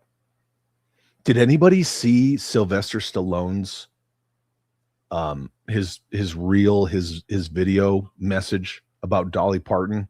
That shit hit. That shit fucking hit. And Sylvester Stallone's 80. Yeah. Jim Largo says, I haven't decided if using AI to resurrect actors' likenesses and voices is innovative or ghoulish.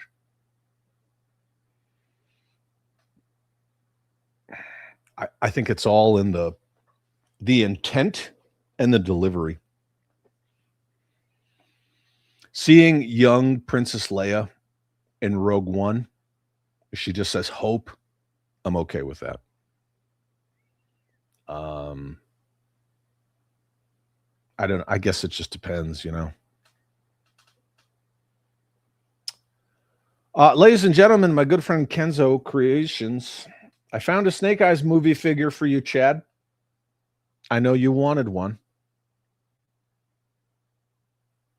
We're just going to let that sink in for a second. Kenzo found me a Snake Eyes movie figure.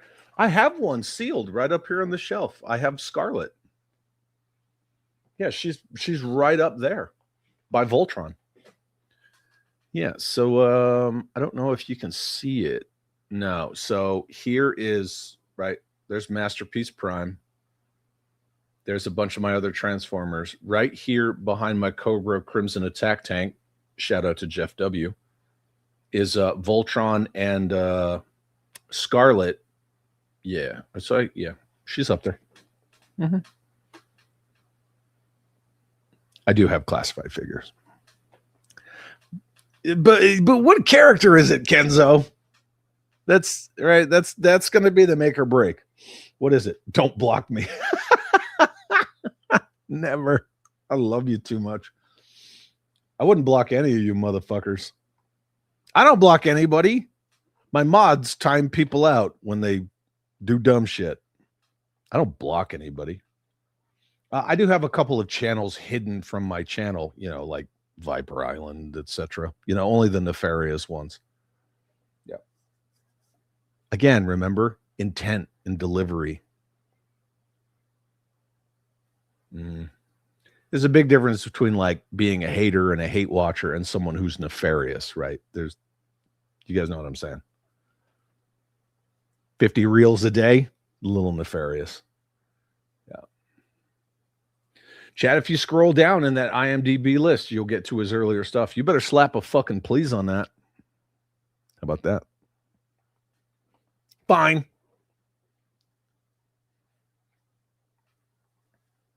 There it is. It's the Pirates of Darkwater, not Pirates of the Darkwater. Okay, as you were. Winnie the Pooh and Christmas too. Oh, man, I'll have to watch that this Christmas. Yep, greatest adventure stories from the Bible. Cool. Oh, there it is in living color. Blonde, long hair guy.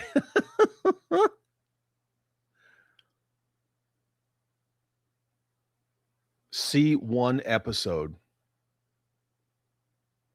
But it doesn't say like, am I just missing it? I want to see like, okay, well, we know it's in 1991, but what season, what episode?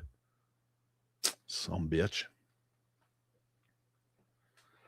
Photo Viper says the RoboSend launch of the new Fallen Prime Optimus was bad timing or creepy foreshadowing. I can't tell which. Yeah, I could see that. Son of GTO says BMAC needs more energy. That Snowcat unboxing was boring. I almost fell asleep watching it. You know what's funny? I have some conversations between people about what's going on with all of that. I don't know if anybody noticed. Granted, we're kind of shifting around topics, but that's fine. It's mandatory fun. That's what we do. There'll still be a lot more, love and praise for Peter Cullen today. Did you notice how BMAC didn't say he was the brand manager? He said BMAC from the G.I. Joe marketing team. So that kind of made me raise my eyebrow for one. And two, he has to rely on other people, right? Dan Larson, now Chris McLeod. I've heard some rumblings. I'm like the master of whispers. I've heard some whispering that McLeod is going to be like the new fucking man in the chair co-pilot guy on all their bullshit. One, because BMAC doesn't have the presence. And two, because it was BMAC himself who said he doesn't have the presence to carry that stuff. Larson's expensive. Well, for an $11 billion corporation, I'm sure Dan Larson's not that expensive, but they're probably a little more expensive than they want to pay. So yeah, the whispers are that full force McLeod. I mean, he's been doing it for years anyway, right? He's been their social media marketing mouthpiece forever, which everybody knows that. It's not an insult. So yeah, whatever. I mean, quid pro quo, right? You do for me, I'll do for you.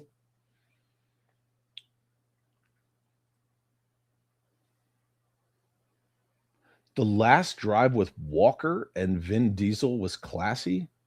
Oh, Paul Walker. Is that what you're talking about? In was that Fast and Furious 5? Where they take different roads? I think that's what you're talking about. It's a little vague. I think that's what you mean. Probably. Fast and Furious movie should have died with Paul Walker. Rhinestones was a good film. Sylvester Stallone and Dolly Parton. I don't agree. Ocular Serpent will be on a new level. HGC picked up 5 or so Snake Eyes classified figures from Ollie's. They are great for customs. Yes. For custom Commando Dude Bros. Are they 2-hour Dude Bros? I have long surpassed 2-hour Dude Bro. Transporter says, well, these actors are signing deals. Signing deals to keep their estate in good standing, benefit their grandchildren. They are paying for their likeness. It is not a snatch and grab. I agree. However, Peter Cullen, right? Lucasfilm and Disney did not have the rights to Peter Cullen's likeness when they brought back Grand Moff Tarkin. They did get sued, which is, their whole thing's just fucked. But yes, I definitely agree with what you're saying. However, right, there's that kind of like little bow legs, dog ear. They didn't have Peter Cullen's likeness. They should get Gary Chalk for Energon.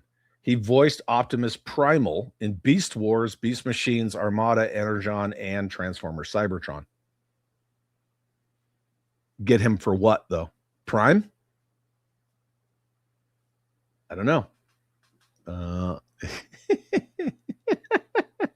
Here's my fucking please. Yeah. Write it down. Shove it up your ass. Yeah. Yeah, I wasn't telling you to do it. Jeez, I'm just playing with you guys. Episode 26, season 2 of In Living Color. See, look at you. You're value added, man. I love you. Oh, God. You found Akiko? So you found an Akiko figure for $7 and you said it's for me. How about new, you crazy Dutch bastard? I mean, I would take it. I would take it.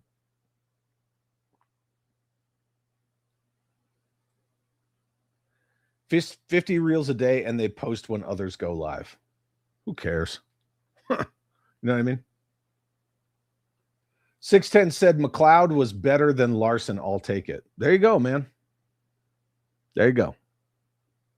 Chat of Thrones. B-Mac has all the personality of a soggy Big Mac. I mean,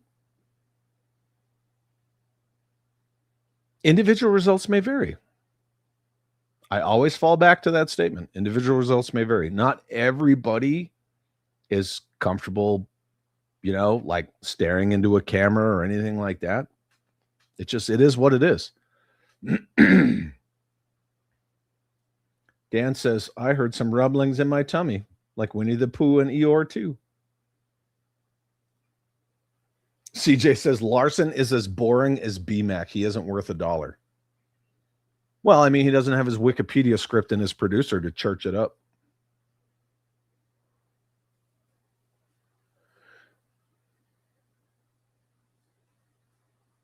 McLeod's wife. I didn't know Chris McLeod worked for Boss Fight. I thought his wife worked for one of those companies. Chat of Thrones' most famous quote, Gorlock is coming. Oh, it was the 7th one. Okay, as you were. My bad. They're just plastic dude bros. 610 says, of course, as you know, Chad, I am biased. I got to be honest. Look, dude, and I get it. Like, I see your posts on YouTube, right? And you're very supportive of, and well, you're very supportive of Chris McLeod and his channel. You shout him out a lot. You share a lot of his stuff, and I think that's cool. Again, I mean, 100% not for me, but hey, man, if you're into it, fucking do it, right? Not hurting anybody. Peter Cushing. Yes, I'm sorry. I'm having moments today. I'm all over the place. Yes, Peter Cushing. Peter Cushing. I don't even know what I said. Someone showed a picture of Dolly from the best,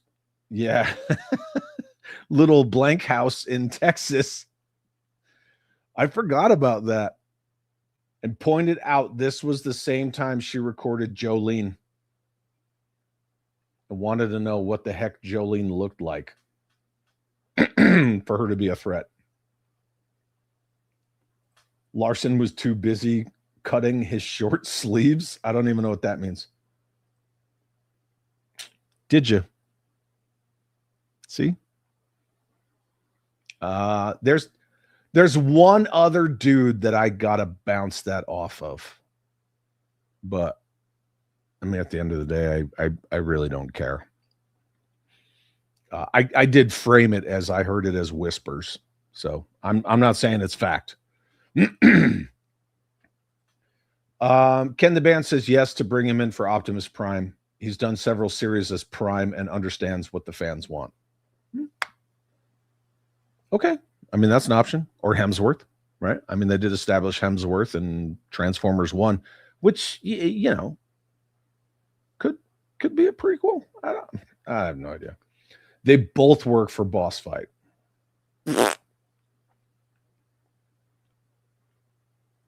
If we're being honest, I thought we were always brutally honest around here.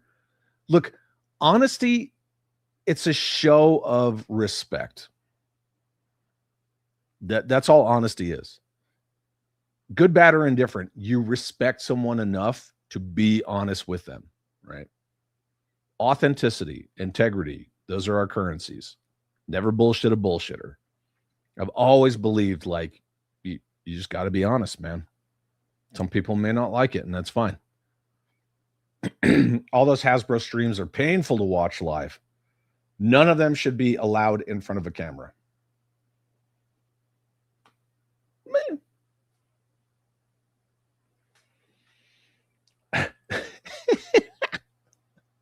People still watch Hasbro live streams?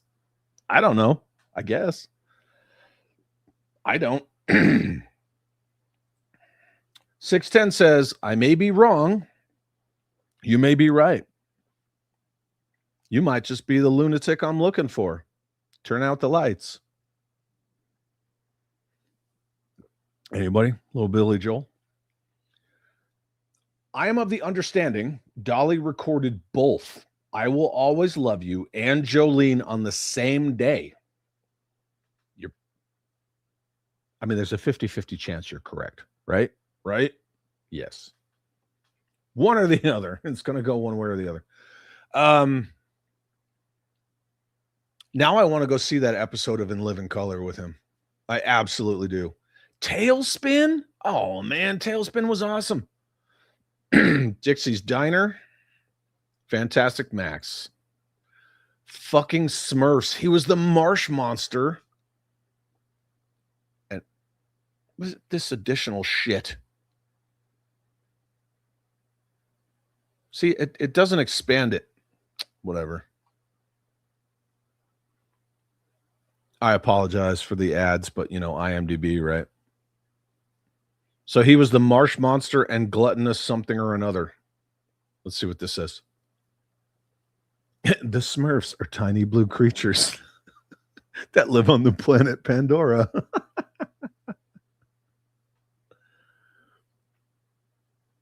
Does anyone remember Gargamel's apprentice Scruple? Not me. All right, so he was the marsh monster Gluttonous, Zeus, Sir Lancelot. Great book of spells. Damn. Like, our fucking childhoods are just Peter Cullen. I mean, granted, like all these people, Tim Curry, right, et cetera, et cetera. He was in the 88 Superman, The Hunter, rocking with Judy Jetson. Saber Rider. Fuck yeah, Saber Rider. Did anybody know he was in Brave Star? Dr. Watson and Mr. Fogg in Brave Star. DuckTales. Fucking shit. Hey, did you guys know that he was in Transformers? Anybody? Did you know that? Did you know that Peter Cullen was in Transformers? Because I knew that Peter Cullen was in Transformers. Oh, good for you.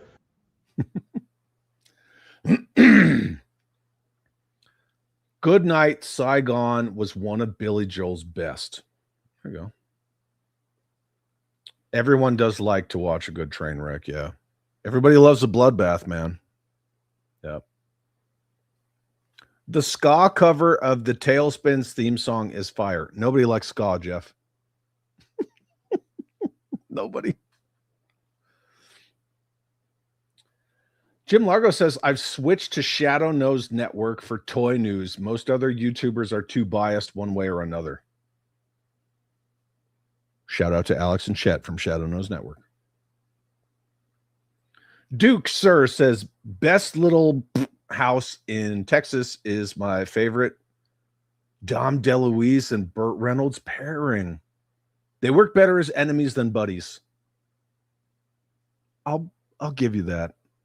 I freaking love them in the Cannonball Run movies, though. I love them. Guys, remember that doctor? He's all bug-eyed. He's squirting the syringes in his mouth. Yeah.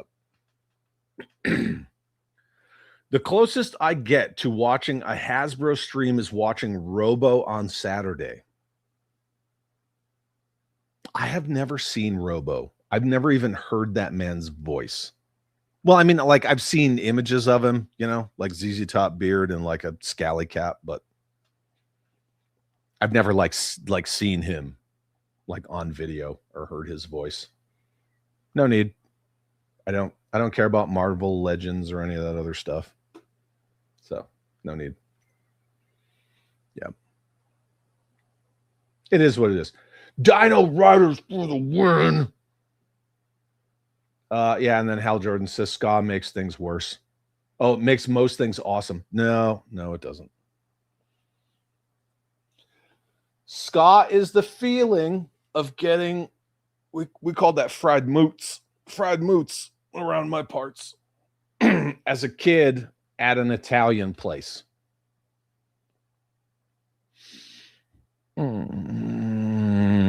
Okay.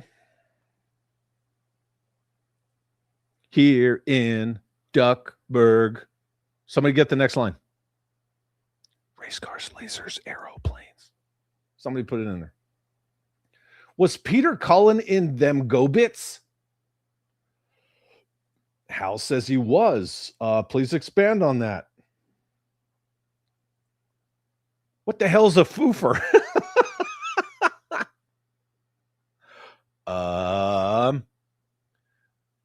Foofer was an animated series from 1986 to 1987. Foofer and his friends rival with a woman named Mrs. Amelia Escrow and her pet chihuahua named Pepe.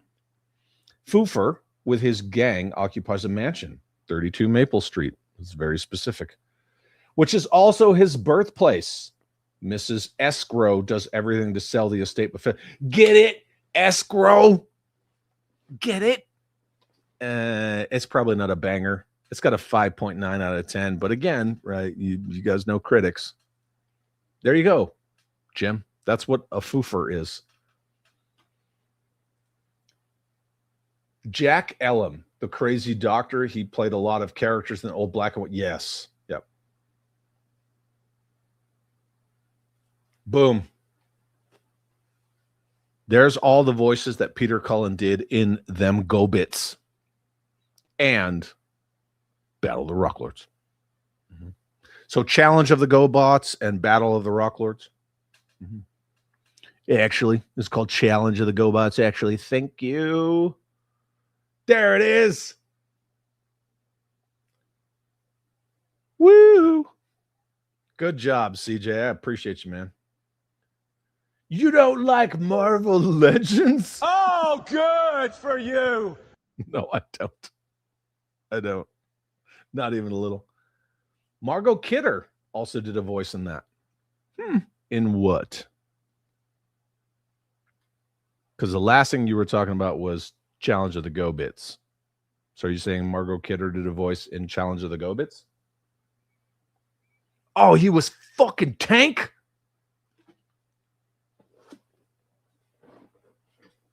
Tank is in my top 3. Psykill, Leader 1, Tank. Probably in that order. Or probably Psykill, Tank, Leader 1. But yes, that's what I'm saying. Thank you. I can't wait for NECA DuckTales figures. I can. I can wait. I can wait forever. Yeah, don't need that. But you know what? I'm excited for you. If you want to spend your discretionary money on NECA DuckTales figures, fuck yeah, dude. Yeah. I don't believe I remember that either. I mean, he did so much stuff, man. Look at this. Like, he was Smash and the Park Mugger, #1 in Teenage Mutant Ninja Turtles. Did you know he was in Smurfs? Fucking Hagar the Horrible. You guys remember Hagar? The fucking the newspaper comic strip, Hagar? Robotics, Tailspin. Sancho Panda. I don't know how Sancho and a panda bear have anything in common, but oh, NECA Gizmo Duck. I bet you that'll look good, dude. Chad can't wait for them new Muppets Babies figures. That's a fucking lie. 100%. Chad lies. His #1 is Scooter. Scooter can eat shit and die. I'll take Turbo over Scooter any day. Didn't Scooter like, didn't he like talk like that? Like he was goofy as fuck. Yeah. Radical Squadron. Look at that flex. I have over 4,000 Michael Bay Transformers. Dang, boy. That's awesome.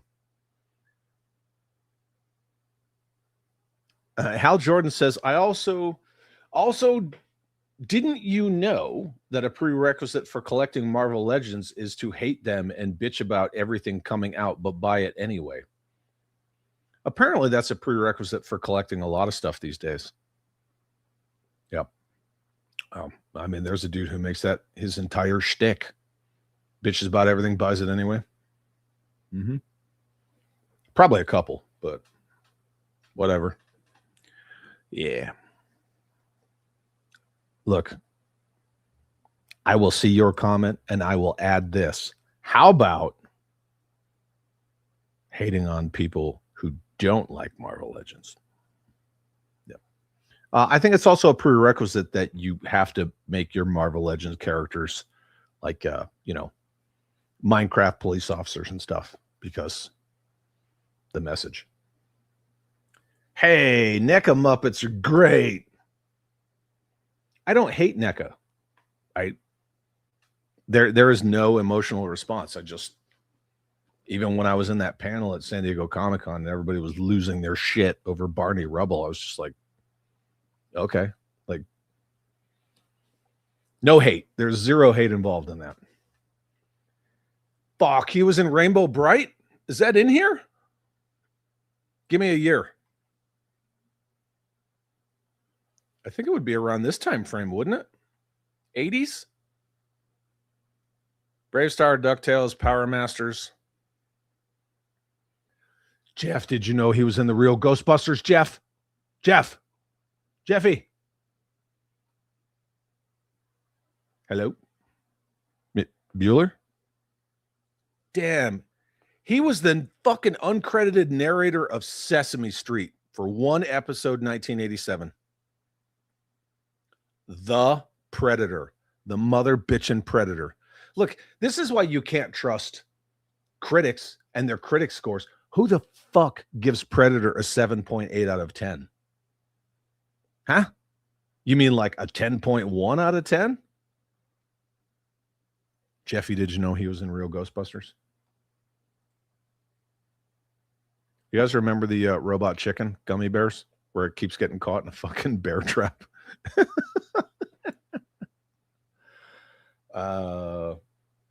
I just want a copy of that Junior Woodchuck's guidebook. All right. Scooter is better than Nugget. Fair enough.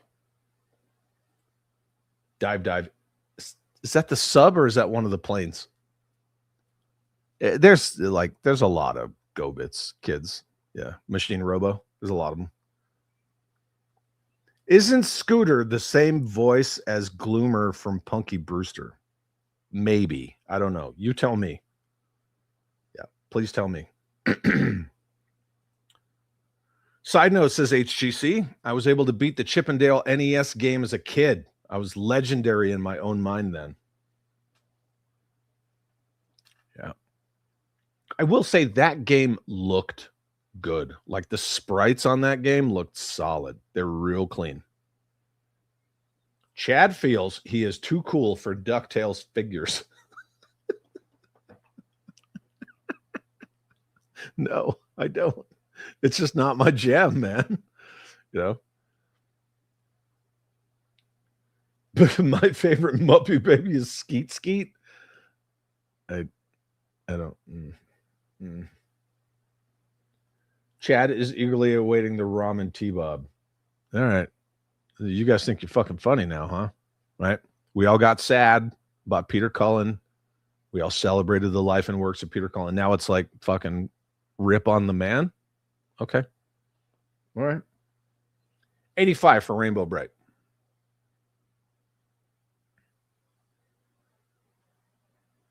I guess I didn't. Yeah. Oh, there it is. Yeah. Murky Dismal. Uncredited. Fuck this uncredited shit. Oh, yeah. There you go. GoBots. Battle of the Rock Lords. It's your birthday party with Rainbow Bright and friends. I'm going to point out to all of you right now, according to IMDb, Rainbow Bright and Friends, It's Your Birthday Party, has a fucking higher score than Predator. Anybody? Galtar and the Golden Lance has the same score as Predator. 13 Ghosts of Scooby-Doo has a higher score than Predator. Fuck yeah, Voltron. Yep.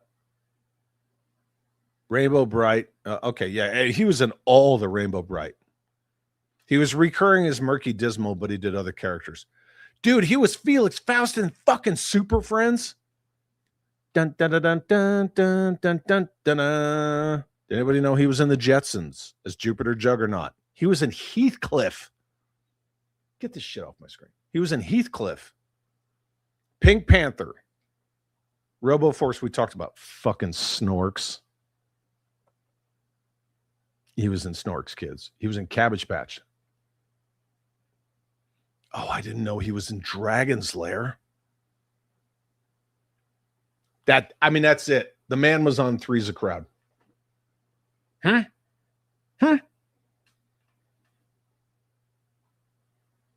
Oh, that's right. Barney Rubble is Jada, not NECA, as you were.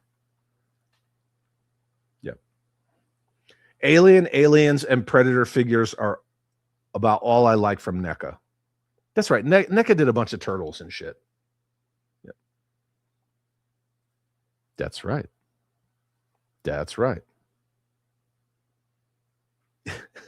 How dare you? The Nug is a G.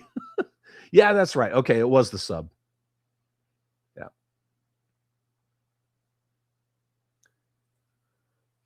Hal Jordan says he did 6 characters in Rainbow Bright, including the narrator. That DuckTales game is good, yes. There's a lot of great NES games.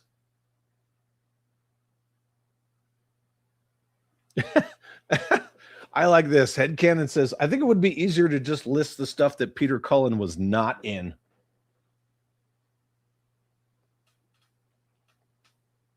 What a fucking awesome, what an awesome life. This dude touched the lives of like every fucking kid. Just look at all this shit. It's insane. And just like the breadth of the work that he did. Nuts. Do not do that. Don't do it. I have 2 dogs and 2 cats. I have plenty of poop that I can put in boxes and send out.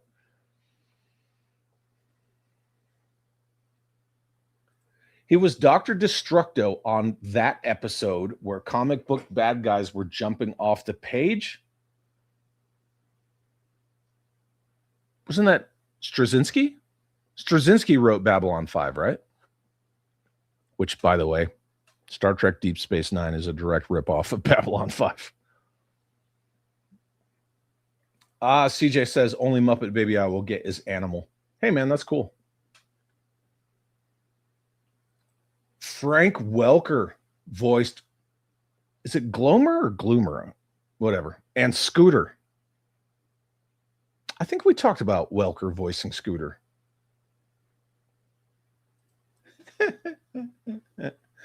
Look at Jeffy Grifton. If you would like to send Chad Muppet Baby NECA figures, I will gladly send you his address for 20 doll hairs. There's several people in here that have my address, Jeff. Yeah, there's a few. Nobody will give it away. Because if you do, I'll know. And then I'll burn your fucking house down. Yep. In the TV show DuckTales, the nephews had the Junior Woodchucks guidebook, and it had solutions for everything. Hi, beautiful. The mam's up. Don Coyote and Sancho Panda is a Hanna-Barbera cartoon. Go figure. Fucking snorks. I'd like to send Chad George Clooney Batman figures along with the Dark Knight Rises Bane. That was unnecessary. Please don't do that. Snorks was great. Snorks was gay. No. Sea monkeys, man. Yep, robotics. He was Sourpuss and Pac-Man? Really? Did I just not scroll that far? No way. Look at that shit. He was in the fucking Mr. T animated series.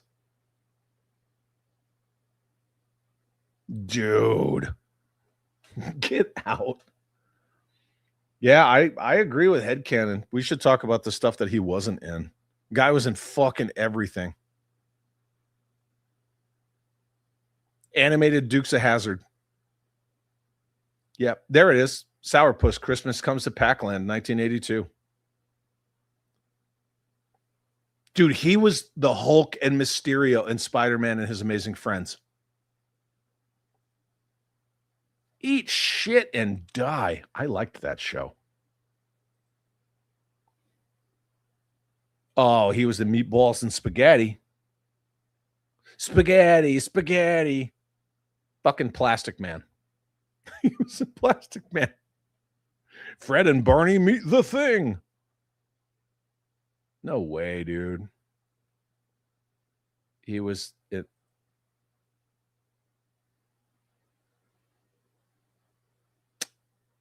He was in the 1978 comedy Ringo. There it is. There's his uncredited King Kong right there. The Sonny and Cher shit. Wow. Crazy. Dragon's Lair was top notch. Agreed. I wonder what the odds are that he was one of the various voices in the Dolly Parton episode of Alvin and the Chipmunks. How fucking crazy would that be? You want to talk about 6 degrees of Kevin Bacon right there. I mean, he did do work with Tim Curry. Jim Largo, everyone loves a birthday party. Hey, let's put Rainbow Bright and Classified. Rainbow camouflage for everyone. I mean, I'm sure Hasbro's self-proclaimed pride warrior would be all about that shit. Yep.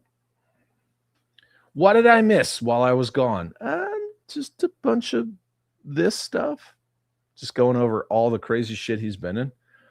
Yeah, right? Forgot Dukes of Hazzard had a cartoon. No one ever discusses the genocide the Smurfs conducted against the Snorks that eventually drove them into the sea. Yeah. Absolutely agreed. You got to play old school systems on CRT. Yep. Got to have a CRT TV. I mean, I have a Retro Pi because, you know, it's like 12,000 games or whatever the number is. It's freaking ridiculous. But there is a lag, right, with the control functions. Yep. There you go. Yeah, we were talking about that. HGC says, as a kid, my babysitter had us watch the Rainbow Bright and Star Stealer movie. Wasn't too bad. There was a robot horse that could turn into a hover ship. That was awesome. There you go. Jeremy Jernigan, what's up, man? I'm glad you're not showing up at the end today so I can dime you out. Babylon 5 didn't actually exist. It's a Mandela effect psyop. I liked the Rangers. Yeah. He was Crusher, Hogan, Hulk, and Mysterio. Yep. Can I ban Jeremy? No, you may not. Sorry, but Babylon 5 is for super nerds who like Tron. I'm not a super nerd. And Jeff, we only need to send Chad the Muppet Babies, Skeeter, and Scooter. No cool ones. Don't send me any of that bullshit. Hal Jordan says, I'll just say I've got some Joe stuff for him, and when he opens the box, bam, fuck him up, babies. They'll make his dream come true.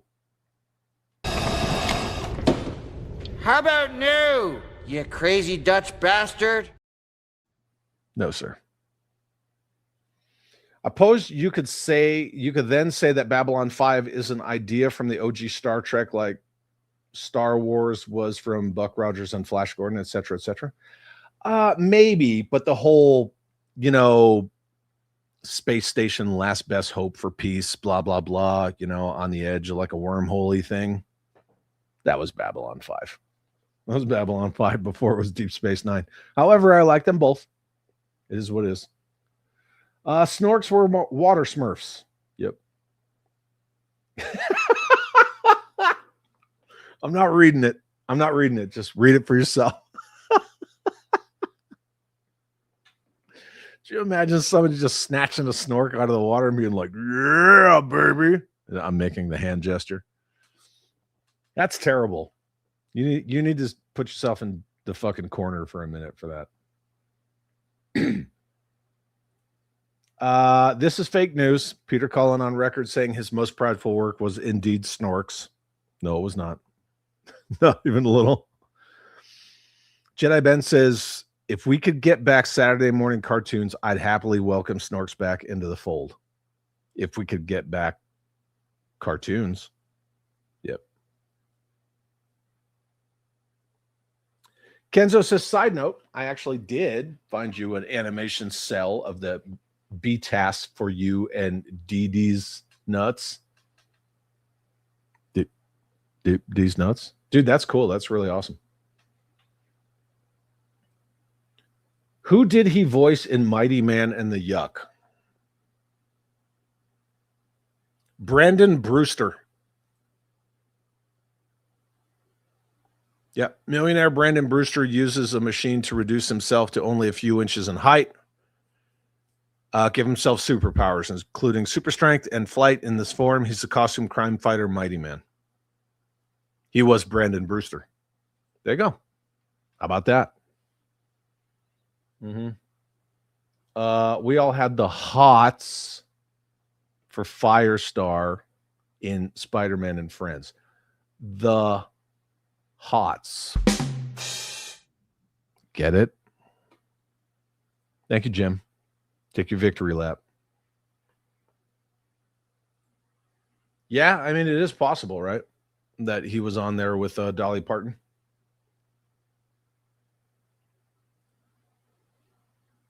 Yeah. Freaking Babar, right? It's nuts.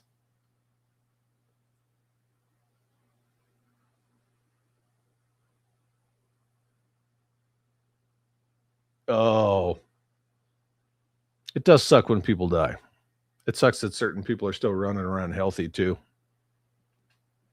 Hanoi Jane. Can we trade Hanoi Jane for Frank Welker or Tim Curry? U571. Somebody said in the comments earlier, well, I know he was not in U571, and I missed putting it up. I'm sorry. Peter Cullen was the voice of the submarine in U571. There it is. Fucking there it is. Oh, yeah, here. I started this earlier.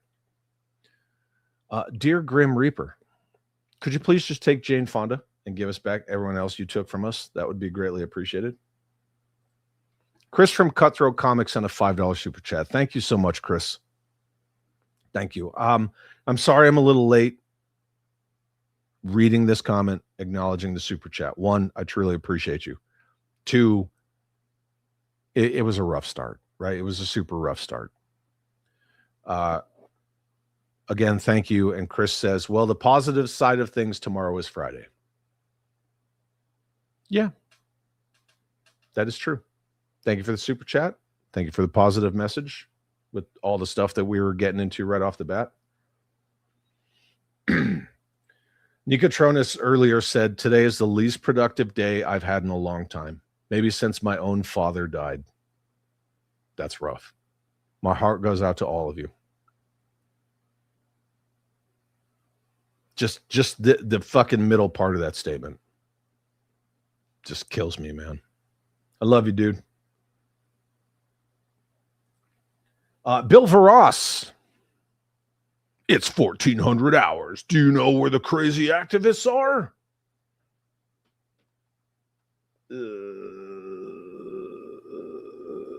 Right here. Just checking in. Have you drank water today? Did you eat? Did you take your meds? Gerard O'Connor says, Conan punches camels. We punch the thumbs up button. Get punching, Wolverines. Thank you, my dude. This from Gerard O'Connor. I had to star this earlier. The silver lining is that Peter Cullen got to celebrate the 40th anniversary. Fuck yeah. And the fact that he's survived by, 4 children and 3 grandchildren? Or 3 children and 4 grandchildren? And this. Fucking all of this. Ridiculous.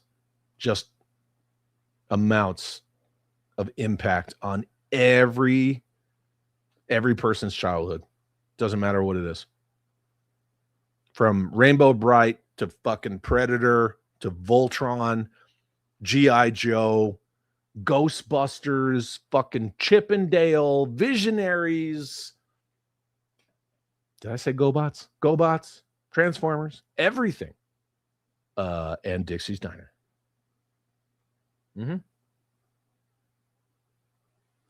Jeffy sends a $5 super chat. Dude, thank you very much, Jeffy. Don't forget to join the channel membership. Don't forget to join them chat holes.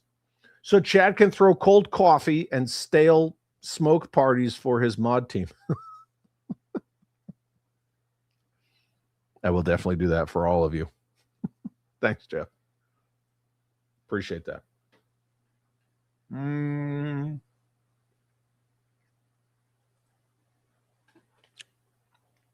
I still have a 30-inch wide HD CRT widescreen TV. It's still like new. Dude, that's awesome. That's awesome. No Muppet babies, please.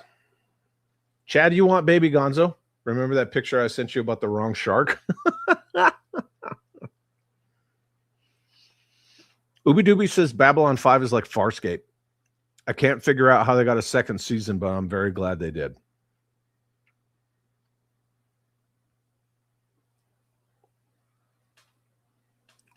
I see what you're saying. Babylon 5 got way better over time. Yep. Snatching one out of the water was the thought I had that led to the comment of Fleshlight. I can actually do the voice for Bobby and Gizmo. Took me a year or two of watching Howie Mandel stand-ups. Nothing as iconic as Cullen, but I try. I can do a mean Jar Jar Binks. How about that? Not trying to one-up you. Just a boof. I'm back. Had to de-escalate a situation here at work. Did you hit anyone in the head with something hard? That is not your wiener.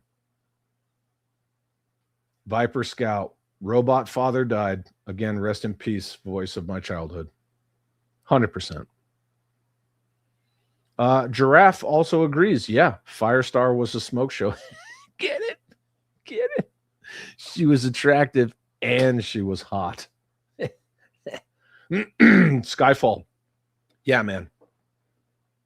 He was one of the voices of all of our childhoods. You know, if we knew it or didn't. Brown coat. I thought Jane Fonda already passed away. No. You know, it's like that one, like, angry, like, pissy old cat that just keeps hanging on. Yeah. Radical Squadron. It sucks seeing all these actors and actresses that I grew up with in the 70s and 80s are now leaving us. We're at that time. We're just at that time. Most of us are in our, early 60s to late 40s, give or take. And they're all just going.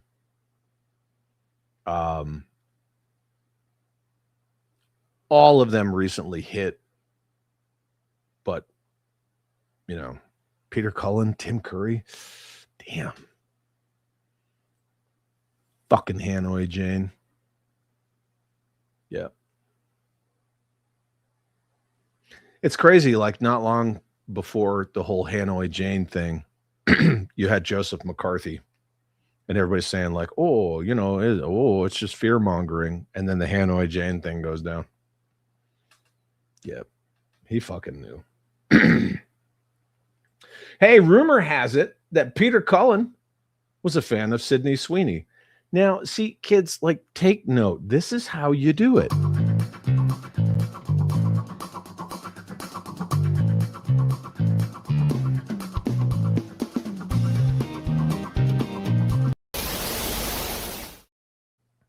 She said yes. I don't know if you guys heard her. She came up to the microphone. She goes, he was. Hal Jordan says, careful. I heard if you punch a camel toe too hard, you'll end up married. It's called the crazy button. It's way up in there. But yeah, you hit that crazy button enough. CJ, I used to watch Mighty Man.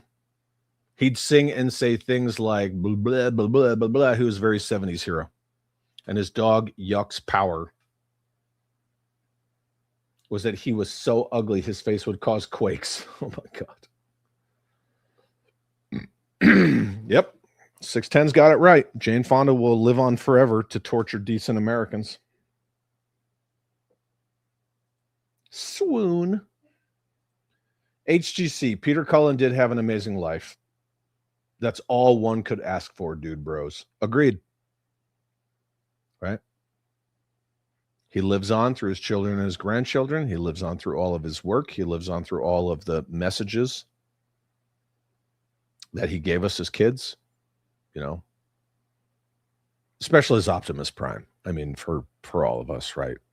Like, it was just that That strong moral compass. Lord of Brooklyn, Hasbro sends heartfelt condolences to the family, friends, and fans of Peter Cullen. And surely Hasbro is looking at increased sales numbers of Optimus Prime toys. Jeff says the one thing about this is we have people. Grief and being alone is the worst. Having people to move into celebrating a person is really a blessing in and of itself. Boom. There you go. That's it. Nobody is alone, right? You all have people. Everybody is people. We all have people. We all have somebody. Yeah, that's a good message. Dan Olton says, rest in peace to my 40-inch CRT TV that died a couple months ago. Man, that sucks. Yes, it does. Main voices I can do are Jar Jar Binks and Cobra Commander. Oh, I'd love to hear that Cobra Commander. Crystal Clear, send me a voice message of your Cobra Commander on Facebook, on the face back. CJ says, so far we are sending Chad Skeeter from the Muppet Babies. A few of those old school Snork figures. Can anyone get Scooter from GoBots? Are you assuming that I don't have Scooter? Because I have a shitload of GoBots, my dude. Don't make that assumption. When NECA makes Webagale, we'll send him. No, God, please stop. Can we make Jeff your official Ed McMahon? He is. He is my Ed McMahon, just like I was fucking Jay Bartlett's Ed McMahon. Ha! You are correct, sir. Yeah. Yep. Yep. Somebody needs to call up the old Grim Reaper, like, you know, just like this. Just be like, hey, don't forget Hanoi Jane. She's waiting. Yep. HCC says, I agree. This stream is helping me out. It's helping me out too. 100%. I think once we started getting into the meat and potatoes of all of this stuff, I think a lot of like the real sharp sadness turned into, you know, just like elation, surprise, celebration, just all that good stuff. Like I was at the beginning of the stream, like not for myself, but it wasn't until I started seeing all the comments just popping up, and then I got fucking sad, man.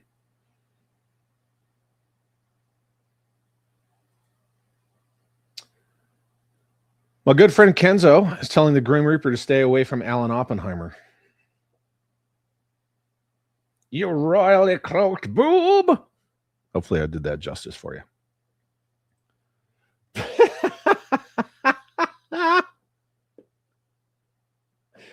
610 and Firestar had that fire down below. There's like several references in there. One, Steven Seagal, because when we talked about war movies, you motherfuckers. Two, fire. Three, red, fire crotch. Mm-hmm. Yep, definitely matched. It's entirely possible Hanoi Jane made a deal with the devil for longevity because she's a friggin' hag. It was this stream that I learned about the passing of Peter Cullen? Peter Cullen. Yep. Slade, what's up, man? My father hated Jane Fonda with a passion. Well, I still hate Jane Fonda. Mm-hmm. I didn't just lick my screen. You licked your screen. You shut up.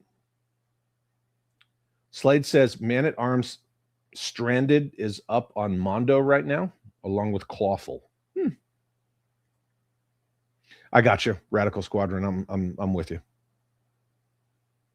I don't know if that's a good or a bad thing, but yeah. If I see anyone didn't like Peter Cullen, I would tell them to shut the hole in their face.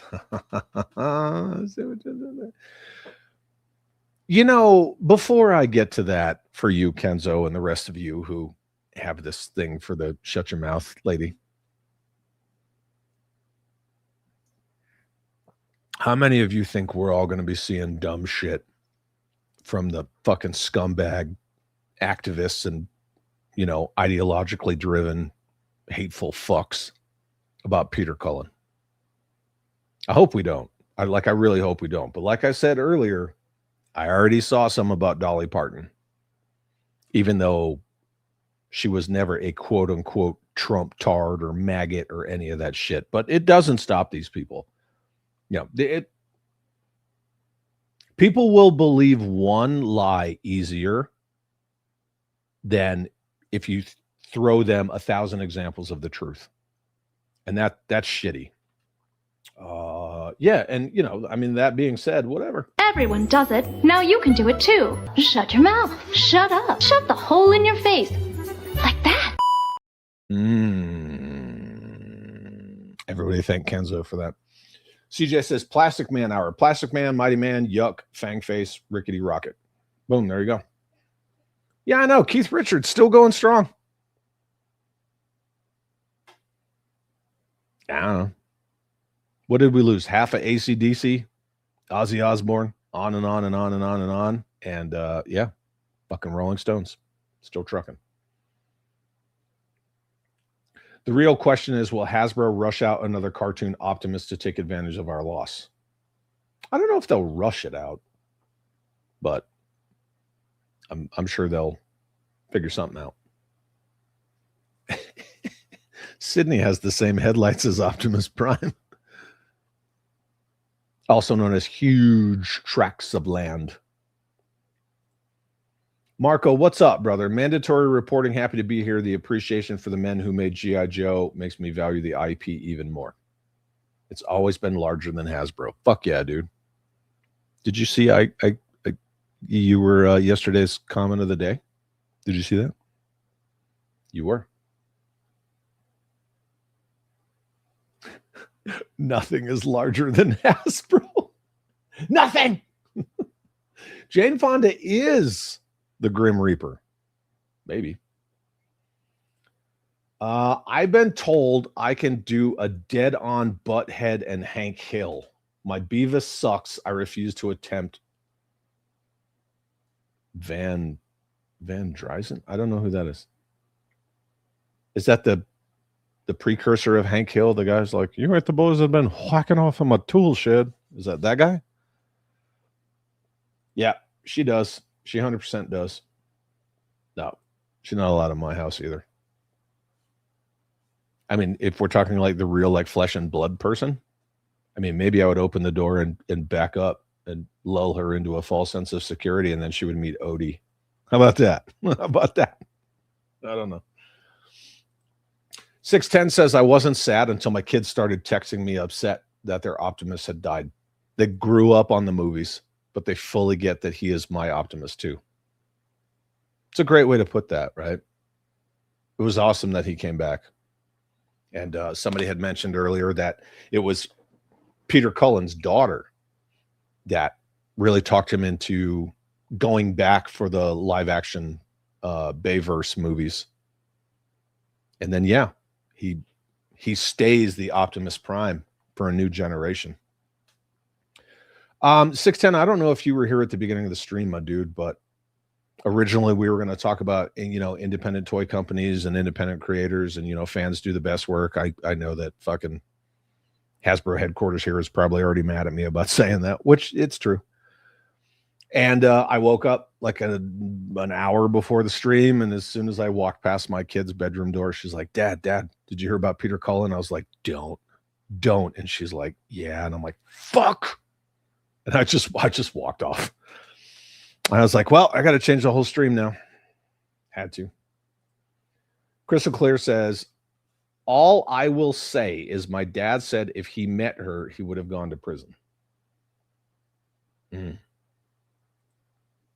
Bobby Drake and Peter Parker both dated Firestar in the series, sometimes at the same time. Cucks, tunnel buddies. I'm sure those of you who know that term just laughed when I said tunnel buddies. Hal Jordan says they hijacked Dolly Parton's Wikipedia. Oh, dude, I fucking hope not.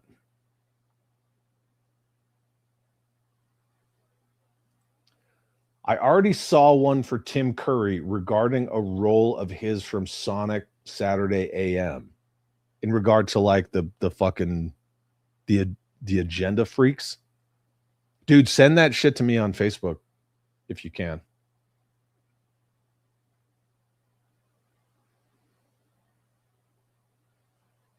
Yeah, please do. I heard Dave Chappelle gave a press conference addressing anyone who didn't like Peter Cullen. When? You mean like today or in the past? Can you expand on that? Maybe. Pretty please.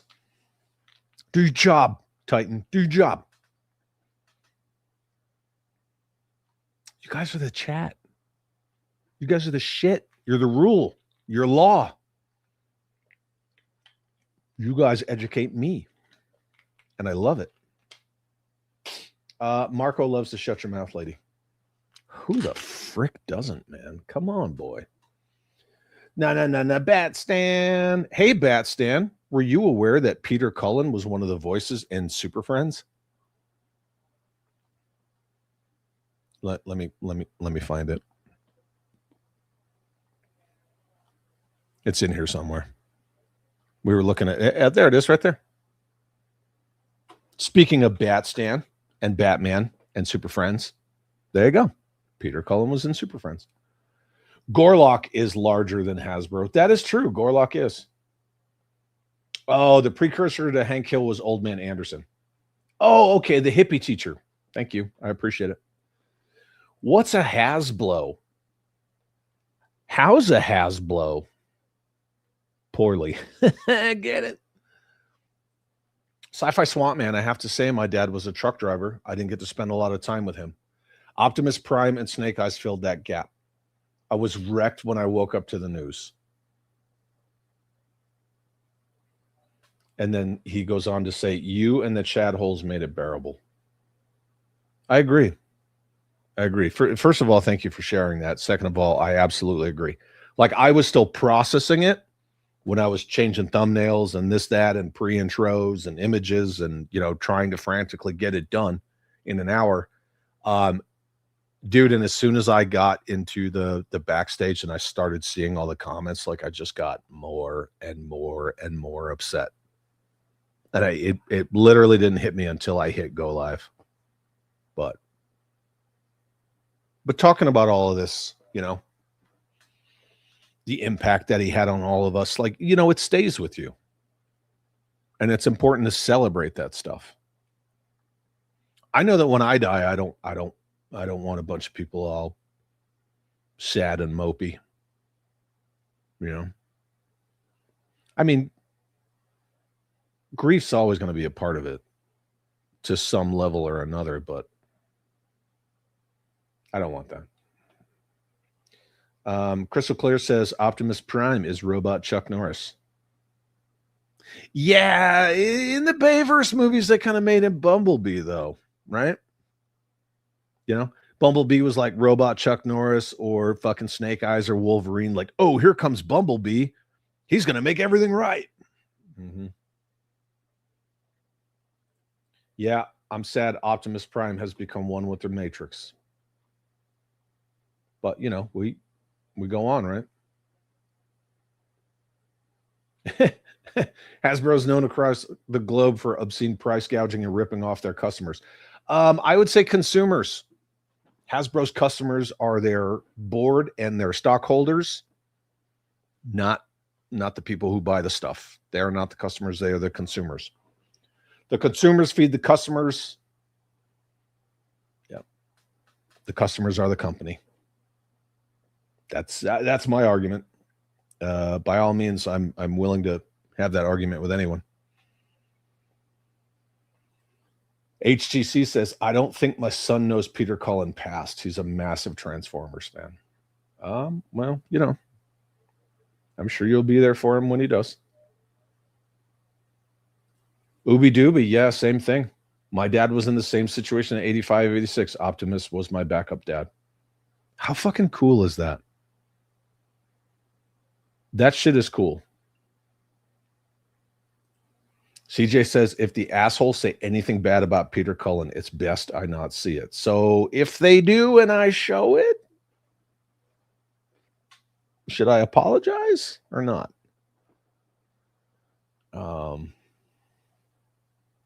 Yeah, tunnel buddies.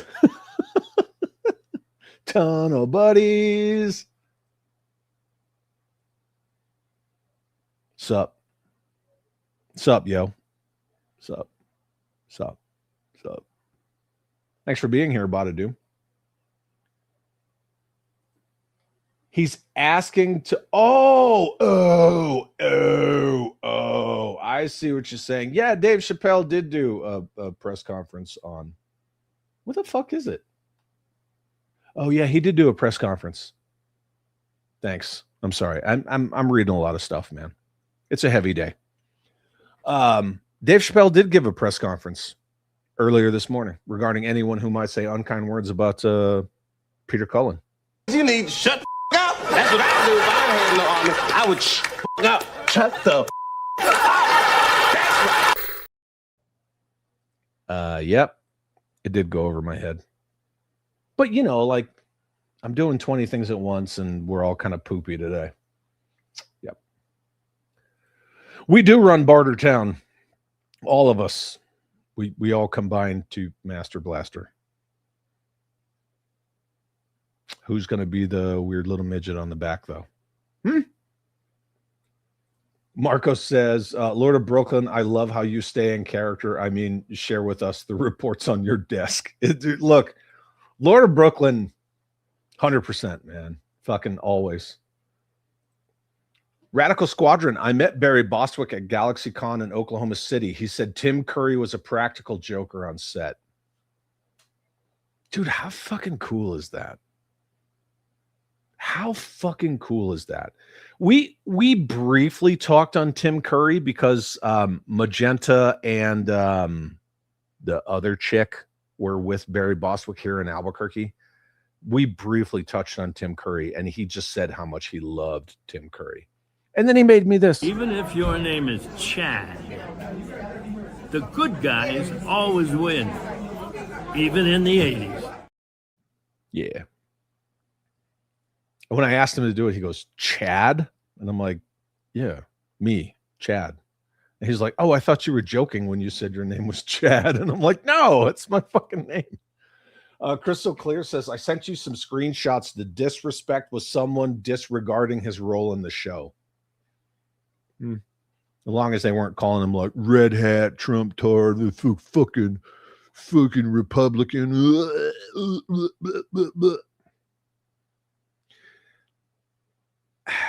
I don't get the hubris of these people. And it doesn't matter who it is, right? They'll just go at people, and they think that they can destroy their entire fucking life's work, their legacy, and their name by what? Yeah. And it doesn't matter the breadth and scope and reach of the person. They'll do it to anybody. Fuck, Crystal Clear. They do it to you, man. They'll do it to the biggest YouTuber. They'll do it to like the biggest voice actors. Chuck motherfucking Norris. Yeah. Nothing is sacred to those pieces of shit. Hal Jordan says, yeah, shortly after Dolly's death, her Wikipedia page was vandalized with anti-Semitic slurs. No way, dude. How fucked up is that? HGC, my dude bros and transforming robot toys and cartoons. I got to head out. Thanks for the chat. Letting us till all are one some shit. Thank you for being here, my friend. I appreciate you very much. Yeah. Hasbro is a vicious slur used by paid operatives of inferior rival toy companies. Oh, okay. It's science, people! Science! There you go. Batstan says I am the intro to Voltron, either the Lion Force or the Vehicle Force intro. I will never be the same again. From days of long ago. Yep. I think I'm gonna have to watch some fucking Voltron. Do you guys remember when I changed that into like my channel members intro about the whole? Yeah, I did. Hal Jordan says, I'm going to put Muppet Babies on your grave, Chad. On your fucking grave. I won't have a grave, kid. So then what? You going to put them in the oven with me? I always viewed Bumblebee more like Snake Eyes in regard to popularity. Yeah. Hasbro profits? Somebody has to pay for Emily's hot lunches. Well, not anymore. She's on the shop, boy. She probably eats like a fucking tuna packet 3 times a day. Crystal clear. Anyone who disrespects Peter Cullen, I'll be shocked if no one does, needs to be publicly shamed. I'm fucking here for it. I'm telling all 60 some odd of you right now. If you see motherfuckers, right, these quote unquote bullshit activists going at Peter Cullen, send that shit to me. As always, I got to make it bigger. That's what she said. As always, boop, there's my Instagram. Send me that shit, either on IG or Facebook Messenger, and I will definitely help make those people famous. Brown coat. I haven't seen anything stupid moron activists have posted about Dolly, but I believe if I see it, I may lose my shit. I only have one, but yeah. I'm trying to get through the chat, kids. I gotta burn out of here in a couple. Transporter said, I used to always go to my grandparents' house, and grandfather used to always say, you and them robot arms. But I was allowed to watch because my grandfather liked the character of Optimus Prime. Dude, how cool is that? That's cool. Kevzilla says, being here with all you good people makes us a little less heavy. I agree. I'm going to take this off the screen. I definitely agree, man. And that is why I felt it was important to change today's topic. Sadly, short notice, last minute, but yeah. G.I. Joe 66 says, he was a great man. Can we have a moment of silence and play the music? What music? I can't play Transformers music, but I'll give you guys something on the way out. We're gonna end today a little differently. We're not gonna have screaming leftist psychopaths today. So stick around to the end.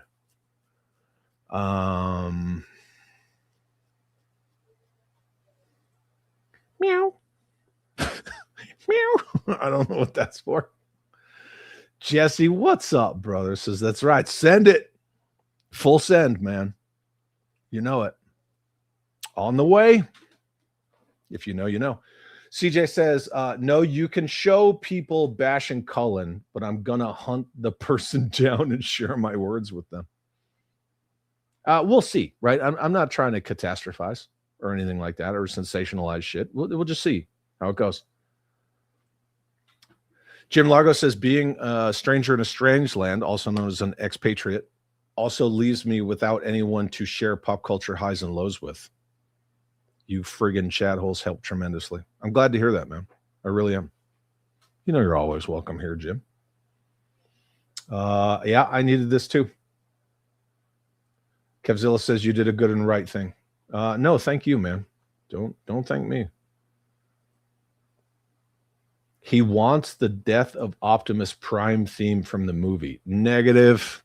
I'm not looking to get copyright strikes. Thank you. Brown coat. I appreciate each and every one of you. I just thought I would throw that out there for what it's worth. I appreciate you as well. I appreciate all of you every day. It's Chad. Can I get a Mita? As voiced by Peter Cullen. Ay, mira. Para ti solo, Carlos. Oh, papucha. I don't laugh until he goes, and then I just crack up. Draven Locke says, glad you changed the topic. It helps. I agree. I definitely agree. We couldn't not. It would have overwhelmed the entire conversation. Had to. And Peter Cullen deserves it. Till all are one. Yep. Like Ralphie when his father buried the leg lamp. I think we will all hear the faint sounds of a trumpet playing taps tonight.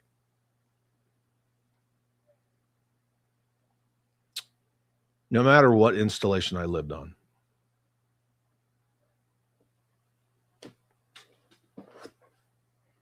Right. Because of things. Anytime taps played 2200, everything in my house stopped. I don't care what it was. It stopped. Everything went quiet. So that's one thing I miss about no longer living on military installations was taps. I don't give a fuck about Reveille or Retreat. The anthem, yes. Taps, for sure. Everything in my house would stop. The TV was on, fucking off. Or paused or whatever. Like everything went dead silent in my house. Yeah. I don't know what this is in reference to. I just want to talk to them. Yeah. Radical Squadron. Thank you, Chad, for this stream of the life of Peter Cullen. Yeah, man. Thank you guys. You guys are what make these streams. So I'm just a dude driving the bus, I guess. Toho holes? What the fuck? Fucking troll out? I don't know. Jesus, that's always. I know. It's supposed to be horrifying, but it's funny, right? It's saying, mira, look. Yeah. 100%. Anywho, we're at the bottom of the chat. Been going 3 hours. So again, the sad news that we lost Peter Cullen today. And I, for one, I'm going to go watch some Voltron. Definitely the first Transformers and probably Bumblebee. And we just did this for Tim Curry. Tomorrow when we come back, which we will be discussing stinkers, games, movies, toys, just, whatever, something you had high hopes in, or maybe it's just sucked ass and swallows, whatever. We'll just be discussing stinkers. But tomorrow when we come back, I'm going to ask all of you, what did you watch today to celebrate the life and works of Peter Cullen? But I already gave you guys my list, and I'm going to go get on that right now. Chad, is that your army jacket in the background? That is, let me see if I can pull up my camera controls. I'm not going to manually grab it and fucking twist it. This right here, this is my ASUs or my Army service uniform. Let me see about, oh God. Hey, there's my Voltron. No, that's not what I wanted to do. Oh God, here we go. I'm fucking driving drunk here, kids.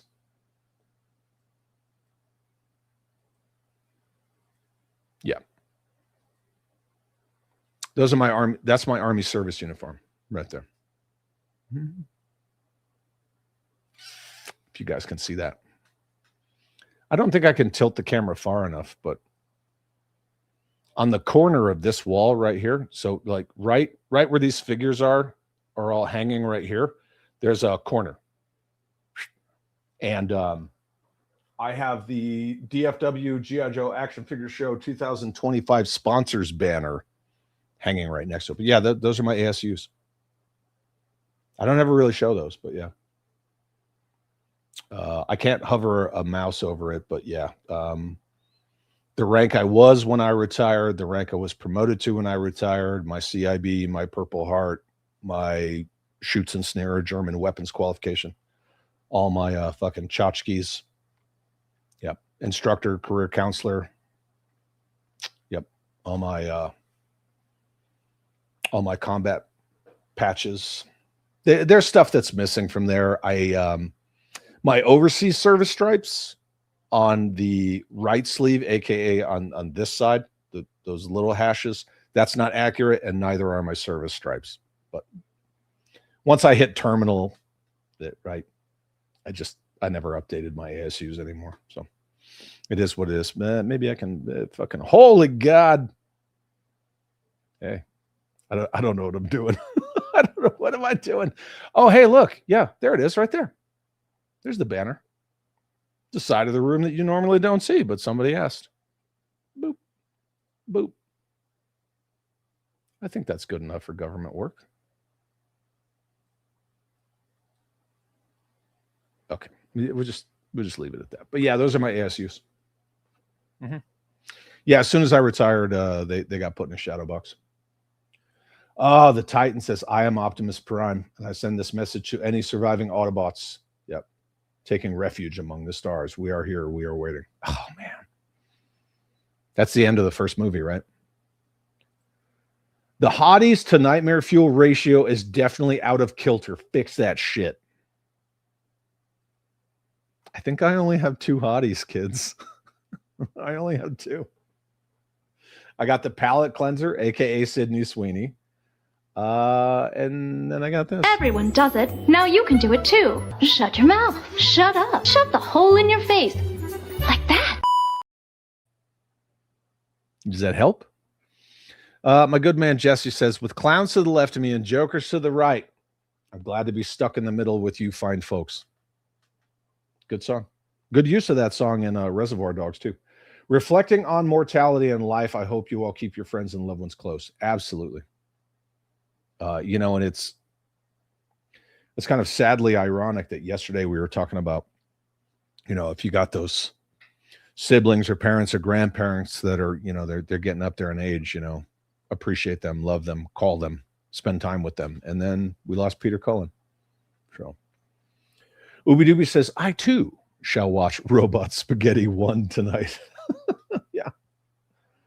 Dan Olton, guess I'm watching my Transformers DVDs tonight. Freaking homework. Yeah. But, it's a celebration. Driving stick with no transmission.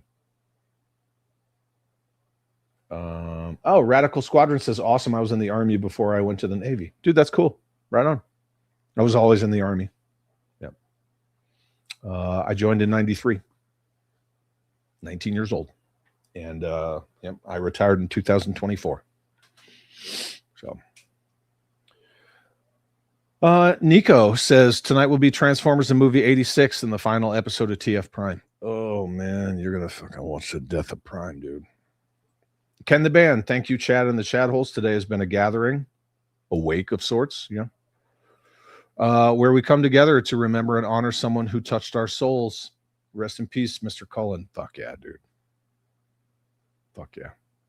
Shockwave, it's good to see you, man. We're 3 hours in, so I don't know if you want to replay squad the rest of it, but Kenzo says, yeah. Kevzilla says she helps. I think they need a Buffalo Bill. Oh, you guys can thank Larry for it. It's coming. Where is it? Can you quit saying that I look like Buffalo Bill? Because it's not funny. You're not funny at all. And you're not original. Yeah, but you look like Buffalo Bill. Blake Tarpley, I'm going to order the Blu-ray of Megaforce today. I've seen many clips, but not the whole thing. Dude, you got to let me know, man. Got to let me know when you watch it. It's so fucking good. I did a whole stream breaking down Megaforce, like from a unified land operations kind of like TTP's tactics, techniques, and procedures, and it's fucking dead on. It is dead on. So, Cullen was Xandar in Airborne. More must-see TV. He sure was, yeah. And Nemesis Enforcer. Yep. Kevzilla, I'll listen to the Transformer movie 1 after this, and then tonight Transformers, 86. One more thing. Freedom is the right of all sentient beings. Autobots roll out. Absolutely, man. 100%. It is mega force, like Jeff says, yeah. Multi-element group assault force. Mega force. Oh, yeah. It's all on the wheel. It all comes around. Yeah. Tom, what's up, brother? I love you, man. I hope you're doing well. We just spent the last 3 hours, 3 minutes, and 4 seconds. Nobody's counting. talking about Peter Cullen and his impact on all of us. But yeah, shitty day.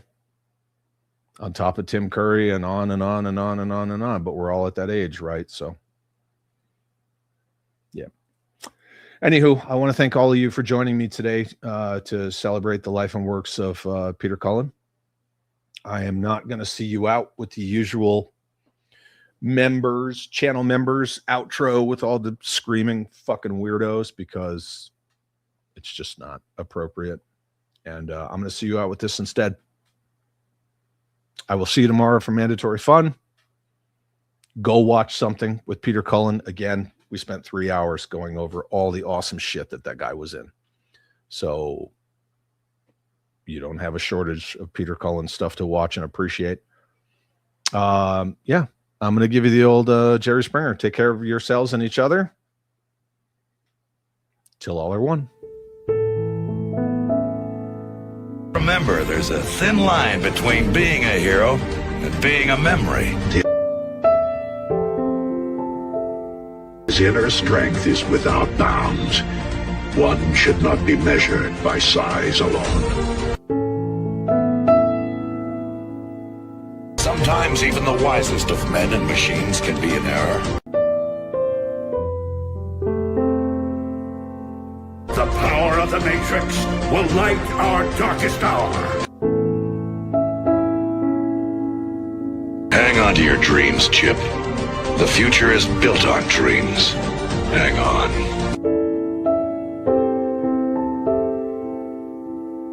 We will defend our home.